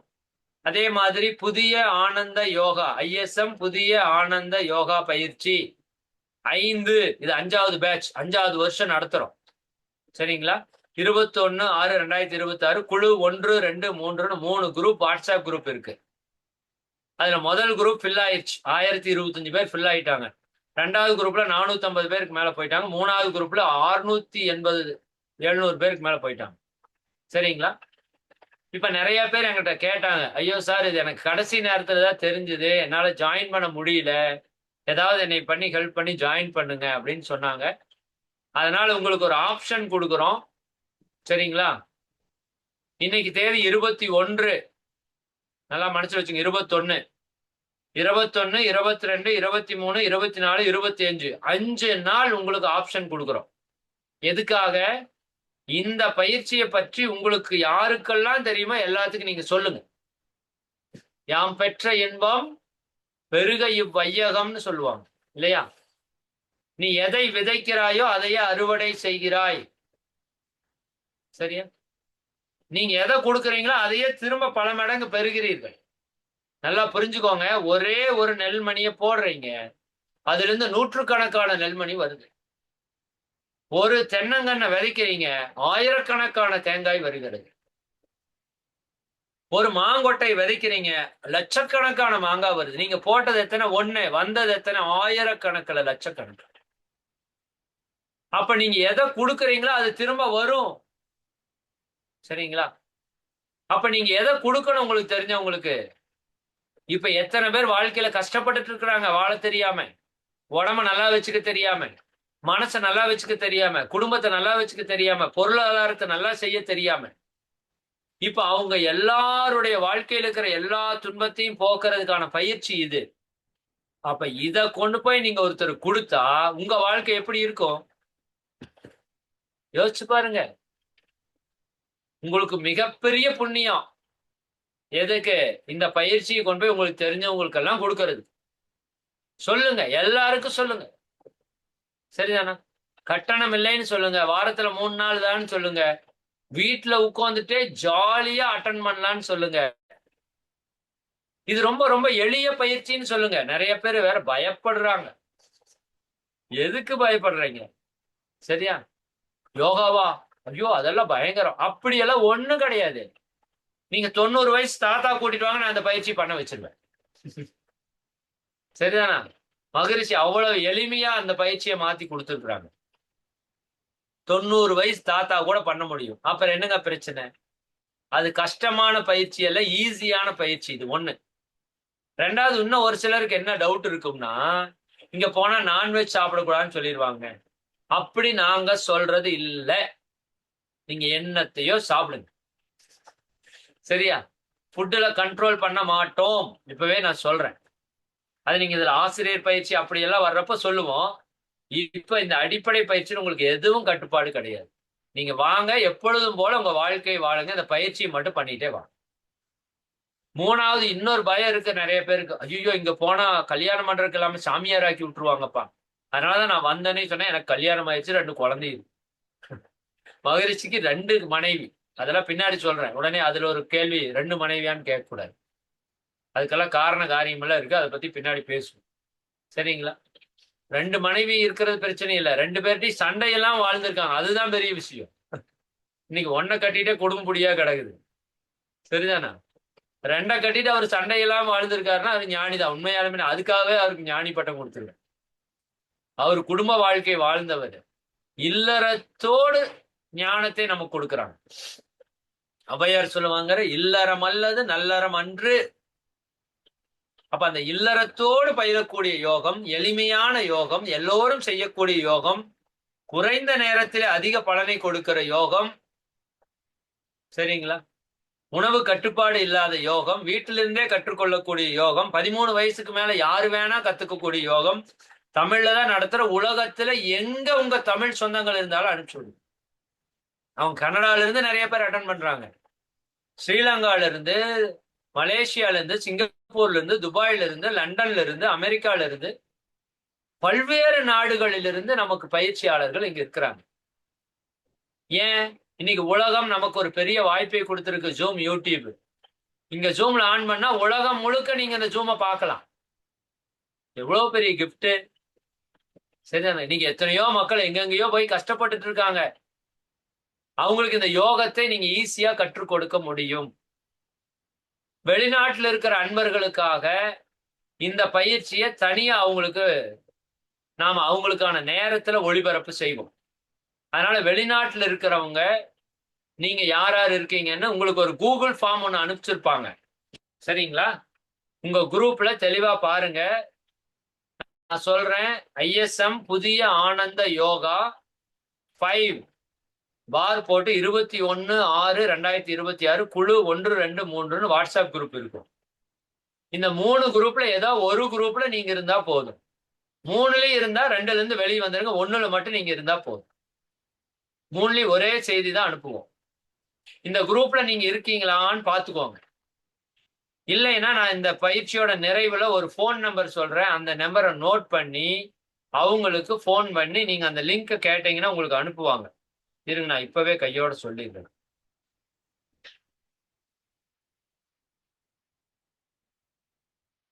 சரி, இந்த இந்த வகுப்போட நிறைவுல சொல்றேன். அது எடுத்தேன்னா அதுக்கு ஒரு டைம் ஆகும். சரிங்களா? அப்ப அந்த நம்பரை கான்டாக்ட் பண்ணி நீங்க அவங்ககிட்ட சொன்னீங்கன்னா உங்களுக்கு அந்த குரூப் லிங்க் அனுப்புவாங்க. இல்லாட்டி அவங்களே உங்களை குரூப்ல அனுப்பிச்சிருவாங்க. ஃபர்ஸ்ட் விஷயம், நீங்க வாட்ஸ்அப் குரூப்ல இருக்கணுங்க. இந்த யோகாக்குன்னு ஒரு 3 வாட்ஸ்அப் குரூப் இருக்கு. அதுல ஏதோ ஒண்ணுல இருக்கணும். 2வது, உங்க மொபைல்ல ஜூம் அப்படிங்கிற அப்ளிகேஷனை டவுன்லோட் பண்ணி எப்படி அந்த லிங்கை தொட்டு ஜாயின் பண்றதுன்னு தெரிஞ்சிருக்கணும். சரிங்களா? 3வது, நீங்க பண்ண வேண்டியது ஒரு நோட்டு பெண்ணை நிச்சயமா நீங்க எடுத்துட்டு வரணும். 4வது, நீங்க 100% அட்டண்டன்ஸ் கொடுக்கணும். 5வது, 100% டைம் மேனேஜ்மெண்ட்டை ஃபாலோ பண்ணணும். சொல்லக்கூடிய ஹோம்ஒர்க்கை சின்ன சின்னதா எழுதிட்டு வாங்க.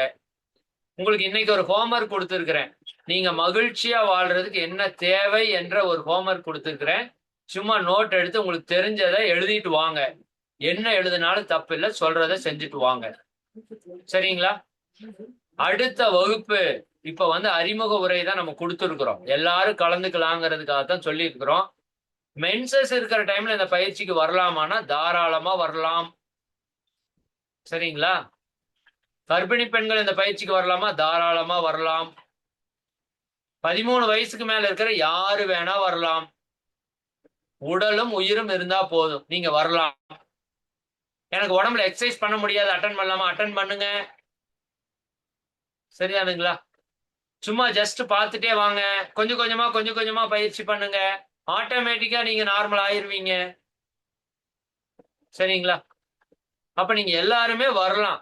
நீங்க எப்பப்ப என்னென்ன பயிற்சி செய்யக்கூடாதுங்கிறது நான் தனியா சொல்லுவேன். பீரியட்ஸ் டைம்ல சில பயிற்சி செய்யக்கூடாது.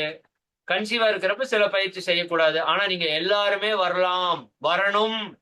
வந்து இந்த ஞானத்தை முழுசா வாங்கிட்டு வாழ்க்கையை சிறப்பா வாழணும். ஆரோக்கியமா, அமைதியா, சந்தோஷமா, மகிழ்ச்சியா அந்த வாழ்க்கையை நீங்க வாழ்றதுக்கான வாய்ப்பை இறைவன் கொடுத்திருக்கிறான். சரியா பயன்படுத்திக்கோங்க தயவு செஞ்சு. சரிங்களா? சரி, உங்களுக்கு சொல்ற இறுதி செய்தி, நிறைவு செய்தி என்னன்னா, இந்த பயிற்சியை நீங்க எடுத்துக்கிறதோட மட்டும் அல்லாமல் உங்களுடைய சொந்த பந்தங்கள், நண்பர்கள் எல்லாரும் வாழ்க்கையில கஷ்டப்பட்டுட்டு இருக்கிறாங்க. குறிப்பா உடல் ஆரோக்கியம் இல்லாம நோயில கஷ்டப்படுறாங்க. மனசுல நிறைய குழப்பம், கவலை, பயம், கஷ்டப்படுறாங்க. பொருளாதாரத்துல கடன், கஷ்டப்படுறாங்க. குடும்ப உறவுகள்ல சிக்கல், சொத்து பத்து பிரச்சனைகள்ல கஷ்டப்படுறாங்க. புரியுதா உங்களுக்கு என்ன சொல்றேன்னு? இந்த பிரச்சனையில இருந்தெல்லாம் நீங்க விடுபடுறதுக்கு, அவங்கள விடுபட வைக்கிறதுக்கு உங்களுக்கு ஒரு பெரிய வாய்ப்பை இறைவன் கொடுத்திருக்கிறான். மற்றவங்களோட வாழ்க்கையில நீங்க ஒளியேற்றி வச்சீங்கன்னா, உங்க வாழ்க்கையில ஆயிரக்கணக்கான பேர் ஒளியேற்றி வைப்பாங்க. இவ்வளவுதான் வாழ்க்கை. பிறருடைய துன்பத்தை நீங்க போக்குறதுக்கு நீங்க உதவி செஞ்சா, உங்க துன்பத்தை போக்குறதுக்கு கடவுள் உதவி செய்யும். அப்ப இந்த வாய்ப்பை நீங்க பயன்படுத்தி, இந்த 4 நாள் உங்களுக்கு டைம் இருக்கு. 25ஆம் தேதி வரைக்கும் புதிய அன்பர்களை சேர்க்கிறதா இருந்தா நீங்க சேர்த்துக்கலாம். அந்த குரூப்ல உங்களுக்கு ஒரு லிங்க் அனுப்பிச்சிருக்கிறோம்ல, வாட்ஸ்அப் குரூப் 2, 3ஓட லிங்க் அந்த குரூப்ல போட்டிருக்கோம். அந்த லிங்கை நீங்க யாருக்கு வேணா அனுப்புங்க. அவங்க தொட்டு ஜாயின் பண்ணிக்கிட்டோம். இது ஒரு பெரிய வாய்ப்பா தயவு செஞ்சு பயன்படுத்துங்க. உங்களை ரெக்வெஸ்ட் பண்ணி கேட்டுக்கிறோம். எப்படியாவது இந்த பயிற்சி ஆயிரக்கணக்கான மக்களுக்கு போய் சேரணுங்கிறது தான். வேற ஒண்ணுமே எங்க நோக்கம் இல்லை. சரிங்களா? ரைட்டு. 2வது அடுத்த வகுப்பு 23/6/2026 காலையில 5:30 to 7 ஒரு பேட்ச் நடக்கும். மதியானம் 12ல இருந்து 1:30 ஒரு பேட்ச் நடக்கும். சரிங்களா? 2ல நீங்க எந்த பேட்ச்ல வர்றீங்கன்னு கூகுள் ஃபார்ம்ல ஃபில்அப் பண்ணணும். கூகுள் ஃபார்ம் ஒன்று அனுப்பிச்சிருப்போம். உங்க பேரு, வயது, முகவரி, வாட்ஸ்அப், எந்த பேட்ச்ல நீங்க வர்றீங்க அப்படிங்கறது எல்லாமே தெளிவா அனுப்பிச்சிருப்போம். அந்த ஃபார்மை தயவு செஞ்சு எல்லாருமே ஃபில்அப் பண்ணுங்க. அதுல ஃபில்அப் பண்ணாதான் உங்களுக்கு விஐபி நம்பர்னு ஒரு நம்பர் கொடுப்பாங்க. சரிங்களா? விஐபினா வெரி இம்பார்ட்டன்ட் பர்சன் அல்ல. சரிங்களா? விஐபினா வேதாத்திரியன், இன்பிரிண்ட் பர்சன். வேதாத்திரி மகிழ்ச்சியோட பயிற்சிகளை கற்றுக்கொண்டு வாழ்வில் கடைபிடிக்கிற ஒரு உயர்ந்த நபராக நீங்க மாறுவீங்க. அந்த ஃபார்ம் ஃபில்அப் பண்ணா உங்களுக்கு அந்த என்ன கொடுப்பாங்க, அந்த நம்பர் கொடுப்பாங்க. அந்த நம்பர் உங்களோட ஐடி நம்பர் மாதிரி, அதை நீங்க பத்திரமா வச்சுக்கணும்.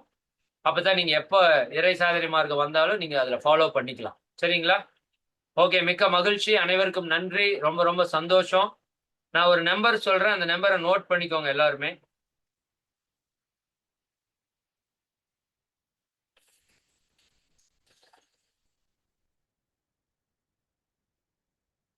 ஒரே நிமிஷம், நான் ஒரு ஸ்கிரீன் ஷேர் பண்றேன்.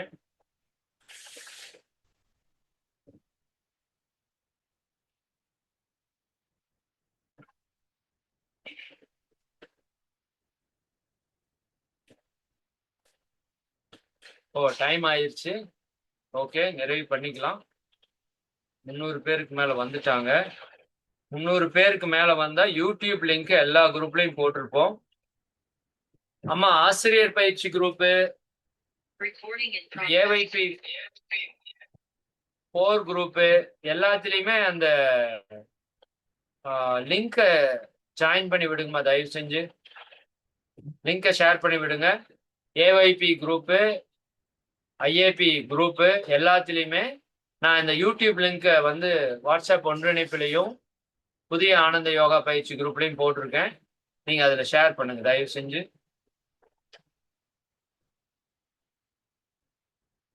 அம்மா, நான் ஒரு இதுல ரைஸ் ஹேண்ட் கொடுத்துருக்கேன் பாருங்க, அதுக்கு கோகோஸ்ட் கொடுங்க. யாரு கோஸ்டா இருக்கிறா? சுசீலாமா, ஐஎஸ்எம் யோகாங்கிறதுக்கு கோகோஸ்ட் கொடுங்க.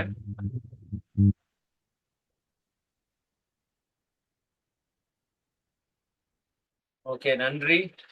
நண்பர்களே, இந்த நம்பரை நோட் பண்ணிக்கோங்க. நம்ம வகுப்பை நிறைவு செய்ய போறோம். இந்த போட்டோவை முடிஞ்சா ஸ்கிரீன்ஷாட் எடுத்துக்கோங்க. சரிங்களா? இதுல கீழே தொடர்புக்குன்னு நம்பர் போட்டிருக்கோம் பாத்தீங்களா? சரிங்களா? எழுதிக்கோங்க. ஸ்கிரீன்ஷாட் எடுக்க தெரிஞ்சவங்க ஸ்கிரீன்ஷாட் எடுத்துக்கோங்க. ஸ்கிரீன்ஷாட் எடுக்க தெரியலனா நான் சொல்ற நம்பரை நோட் பண்ணிக்கோங்க. 98 40 98 40 78 75 98. சரிங்களா? இது முதல் நம்பர். சரியா? ரெண்டாவது நம்பர் 76 95 89 61 41. இது இரண்டாவது எண். சரிங்களா? மறுபடியும் சொல்றேன். ரெண்டாவது நம்பரை 76 95 89 61 41. மூணாவது நம்பர் எழுதிக்கோங்க. 63 74 49 46 15. மூன்றாவது நம்பர் ரெண்டாவது முறை சொல்றேன். 63 74 49 46 15. இந்த மூன்று நம்பருக்கு யாராவது நீங்க வாட்ஸ்அப் குரூப்ல இல்லாம இருந்தீங்கன்னா இவங்களை கூப்பிட்டு சொன்னீங்கன்னா வாட்ஸ்அப் குரூப்ல ஜாயின் பண்ணிடுவாங்க. சரிங்களா? நீங்க ஈஸியா ஜாயின் பண்ணி எல்லாருமே அட்டன் பண்ணலாம். ஒண்ணு. ரெண்டாவது, நீங்க ஜூம் ஐடின்னு ஒரு நம்பர் யூஸ் பண்றீங்கல்ல, 99 444 199 09. இந்த ஜூம் ஐடி நம்பர் என்னுடைய போன் நம்பர். சரிங்களா? உங்களுக்கு இது போக ஏதாவது டவுட் இருந்தா, ரொம்ப முக்கியமா ரொம்ப தெளிவு இல்லாம யாருகிட்டையும் கேட்ட ஆன்சர் கிடைக்காம இருந்தா நீங்க அந்த நம்பருக்கு கால் பண்ணுங்க. நான் டைரக்டா போன் அட்டன் பண்ணுவேன். அது என்னோட பர்சனல் நம்பர். ஓகேவா? அப்போ ரொம்ப முக்கிய தேவைன்னா அந்த நம்பருக்கு எனக்கு கனெக்ட் பண்ணுங்க. நான் உங்களுக்கு பேசி உங்களுக்கு ஏதாவது ஹெல்ப் பண்ண முடிஞ்சா பண்ணுவேன். ஊர் கூடி தேர் இழுப்போம். எல்லோரும் ஒன்று சேர்ந்து இந்த சமுதாயத்தை ஆரோக்கியமாக, சந்தோஷமான, மகிழ்ச்சியான சமுதாயமாக மாற்றுவோம் என்று கூறி இந்த நிகழ்விற்கு வருகை புரிந்த உங்க எல்லோருக்கும் நன்றியை தெரிவித்து, இந்த நிகழ்விற்காக அருள் தொண்டாற்றிய எல்லோருக்கும் மிகப்பெரிய நன்றியை தெரிவித்து நாம் இந்த நிகழ்வை நிறைவு செய்வோம். அருட்பேராற்றல் கருணையினால் நீங்களும் உங்கள் அன்பு குடும்ப உறுப்பினர்கள் அனைவரும் உடல் நலம், நீலாயுள், நிறை செல்வம், உயர்ப்புகழ், மெய்ஞானம் ஓங்கி 16 செல்வமும் நிறைவாக பெற்று வாழ்க வளமுடன், வாழ்க வளமுடன், வாழ்க வளமுடன் என வாழ்த்தி நிறைவு செய்கிறோம். மிக்க மகிழ்ச்சி. அனைவருக்கும் நன்றி. ஓகே. அடுத்ததாக இப்ப 12 மணிக்கு இன்னொரு நிகழ்வு தொடங்குது. அதாவது உங்களுக்கு சென்ற ஆண்டு உங்களை மாதிரி ஒரு வருஷம் முழுக்க பயிற்சி முடிச்சவங்களுக்கு சான்றிதழ் வழங்குற விழா, அதுக்கப்புறம் ஆசிரியர்களுக்கு சான்றிதழ் வழங்குற விழா,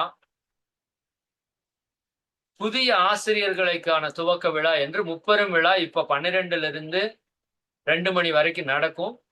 நீங்க வாய்ப்பு இருக்கிறவங்க உள்ள இணைஞ்சுக்கலாம். இல்லைன்னா நீங்க நிறைவு பண்ணிக்கலாம். சரிங்களா? இன்னைக்கு மதியானம் 2 மணிலிருந்து 6 மணி வரைக்கும் சிறப்பு நிகழ்ச்சிகள் நடக்கும். அஷ்டாங்க யோகத்தை பற்றிய விளக்கங்கள் ஆசிரியர்கள் பேச போறாங்க. குறிப்பா 6 மணிக்கு தியானம் நடக்கும். சரிங்களா? எப்பவுமே இந்த ஜூம்ல சாயங்காலம் 6 மணிக்கு தியானம் நடக்கும். அதே போல 6:30க்கு சொற்பொழிவு நடக்கும். இன்னைக்கு ஒரு அற்புதமான சொற்பொழிவு. நல்ல ஒரு யோக ஆசிரியர் நித்திலன் தண்டபாணி அப்படிங்கிறவங்க ஐயா அவங்க ஆத்ம விசாரம் என்ற தலைப்புல ஈவினிங் சொற்பொழிவு கொடுக்குறாங்க. வாய்ப்பு இருக்கிறவங்க அட்டன் பண்ணி நீங்க அந்த வாய்ப்பை பயன்படுத்திக்கோங்க. சரி, முக்கியமா ஒரு விஷயம் சொல்லாம விட்டுட்டேன். காலையில நடக்கிற பயிற்சிக்கு ஜூம் லிங்க் வேற. நல்லா புரிஞ்சுக்கோங்க. காலையில 5:30 7 மணி வரைக்கும் நடக்கிற பயிற்சிக்கு ஜூம் லிங்க் வேற. இப்ப கொடுத்த ஜூம் லிங்க் 12 மணிலிருந்து 1:30 வரைக்கும் தான் இந்த ஜூம் லிங்க்ல நம்ம வகுப்பு நடக்கும். அதனால காலையில நடத்துற பயிற்சிக்கான ஜூம் லிங்க் வேற. மறுபடியும் மனசுல வச்சுக்கோங்க. 5:30 மணிக்கு வர்றவங்களுக்கு நீங்க குரூப்லயே ஷேர் பண்ணுவோம். நீங்க எதையும் வரியா பண்ண வேண்டாம். குரூப்லயே ஷேர் பண்ணுவோம். நீங்க தெளிவா பார்த்து 5:30 மணி வகுப்புக்கு வந்தீங்கன்னா ஒரு லிங்க் இருக்கும், அதை தொடணும்.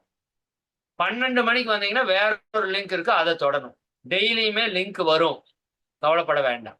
உங்களுக்கு என்ன டவுட்டா இருந்தாலும் எங்களுக்கு கூப்பிடுங்க, நாங்க ப்ராப்பரா உங்களுக்கு கைடு பண்ணுவோம். ஓகே, நீங்க செய்ய வேண்டியது உங்களுக்கு தெரிஞ்ச எல்லாருக்கும் இந்த செய்தியை கொண்டு போய் சேர்த்துங்க. தயவு செஞ்சு நிறைய பேர் இன்னும் அதுல சேருங்க. எல்லாரும் சேர்ந்து மகிழ்ச்சியா இருக்கும். சரியா? அனைவருக்கும் நன்றி, மிக்க மகிழ்ச்சி. நம்ம அடுத்த நிகழ்வை நீங்க அப்படியே தொடரலாமா? வாழ்க வளமுடன் ஐயா. நன்றி சொல்லிடுறேன் ஐயா. வாழ்க வளமுடன், வாழ்க வளமுடன். புதிய ஆனந்த யோகா 5 அறிமுக வகுப்பு மன அமைதிக்கான தவத்தோடு துவங்கி மனிதனின் சிந்தனை அறிவின் சிறப்பு, மன மகிழ்ச்சி, நிம்மதி, நிறைவு, ஆரோக்கியம் குறைவதற்கான காரணம் தற்போதைய வாழ்க்கை முறை என்றும், பயிற்சியின் மூலம் நாம் வாழ்க்கை முறையை மாற்றி அமைத்து 100 விழுக்காடு ஆரோக்கியமும் நிறைவும் பெற முடியும் என்றும், மகிழ்ச்சியாக வாழ அறிவு வேண்டும். மகிழ்ச்சியோ தூக்கமோ ஒரு விஷயத்தில் அதை சார்ந்த அறிவும் தெளிவும் இருந்தால் துன்பத்திலிருந்து நிரந்தர விடுதலை பெறலாம் என்றும், அதற்கு புதிய ஆனந்த யோகா பயிற்சி எனும் இந்த வாழ்க்கை கல்வி வழிகாட்டியாக அமையும் என்பதை தெளிவாக எடுத்து வைத்த ஐயா அவர்களை அனைவரும் நன்றி உணர்வோடு வாழ்த்துவோம். இறை ஆசிரியர் இறை மதன்குமார் ஐயா அவர்கள் வாழ்க வளமுடன். ஐயா அவர்களும் அவர்களின் அன்பு குடும்பத்தினர் அனைவரும் அருட்பேராற்றல் கருணையினால் உடல் நலம், நீலாயுள், நிறை செல்வம், உயர் புகழ், மெய்ஞானம் ஓங்கி வாழ்க வளமுடன், வாழ்க வளமுடன், வாழ்க வளமுடன். மிக்க நன்றி ஐயா. வாழ்க வளமுடன்.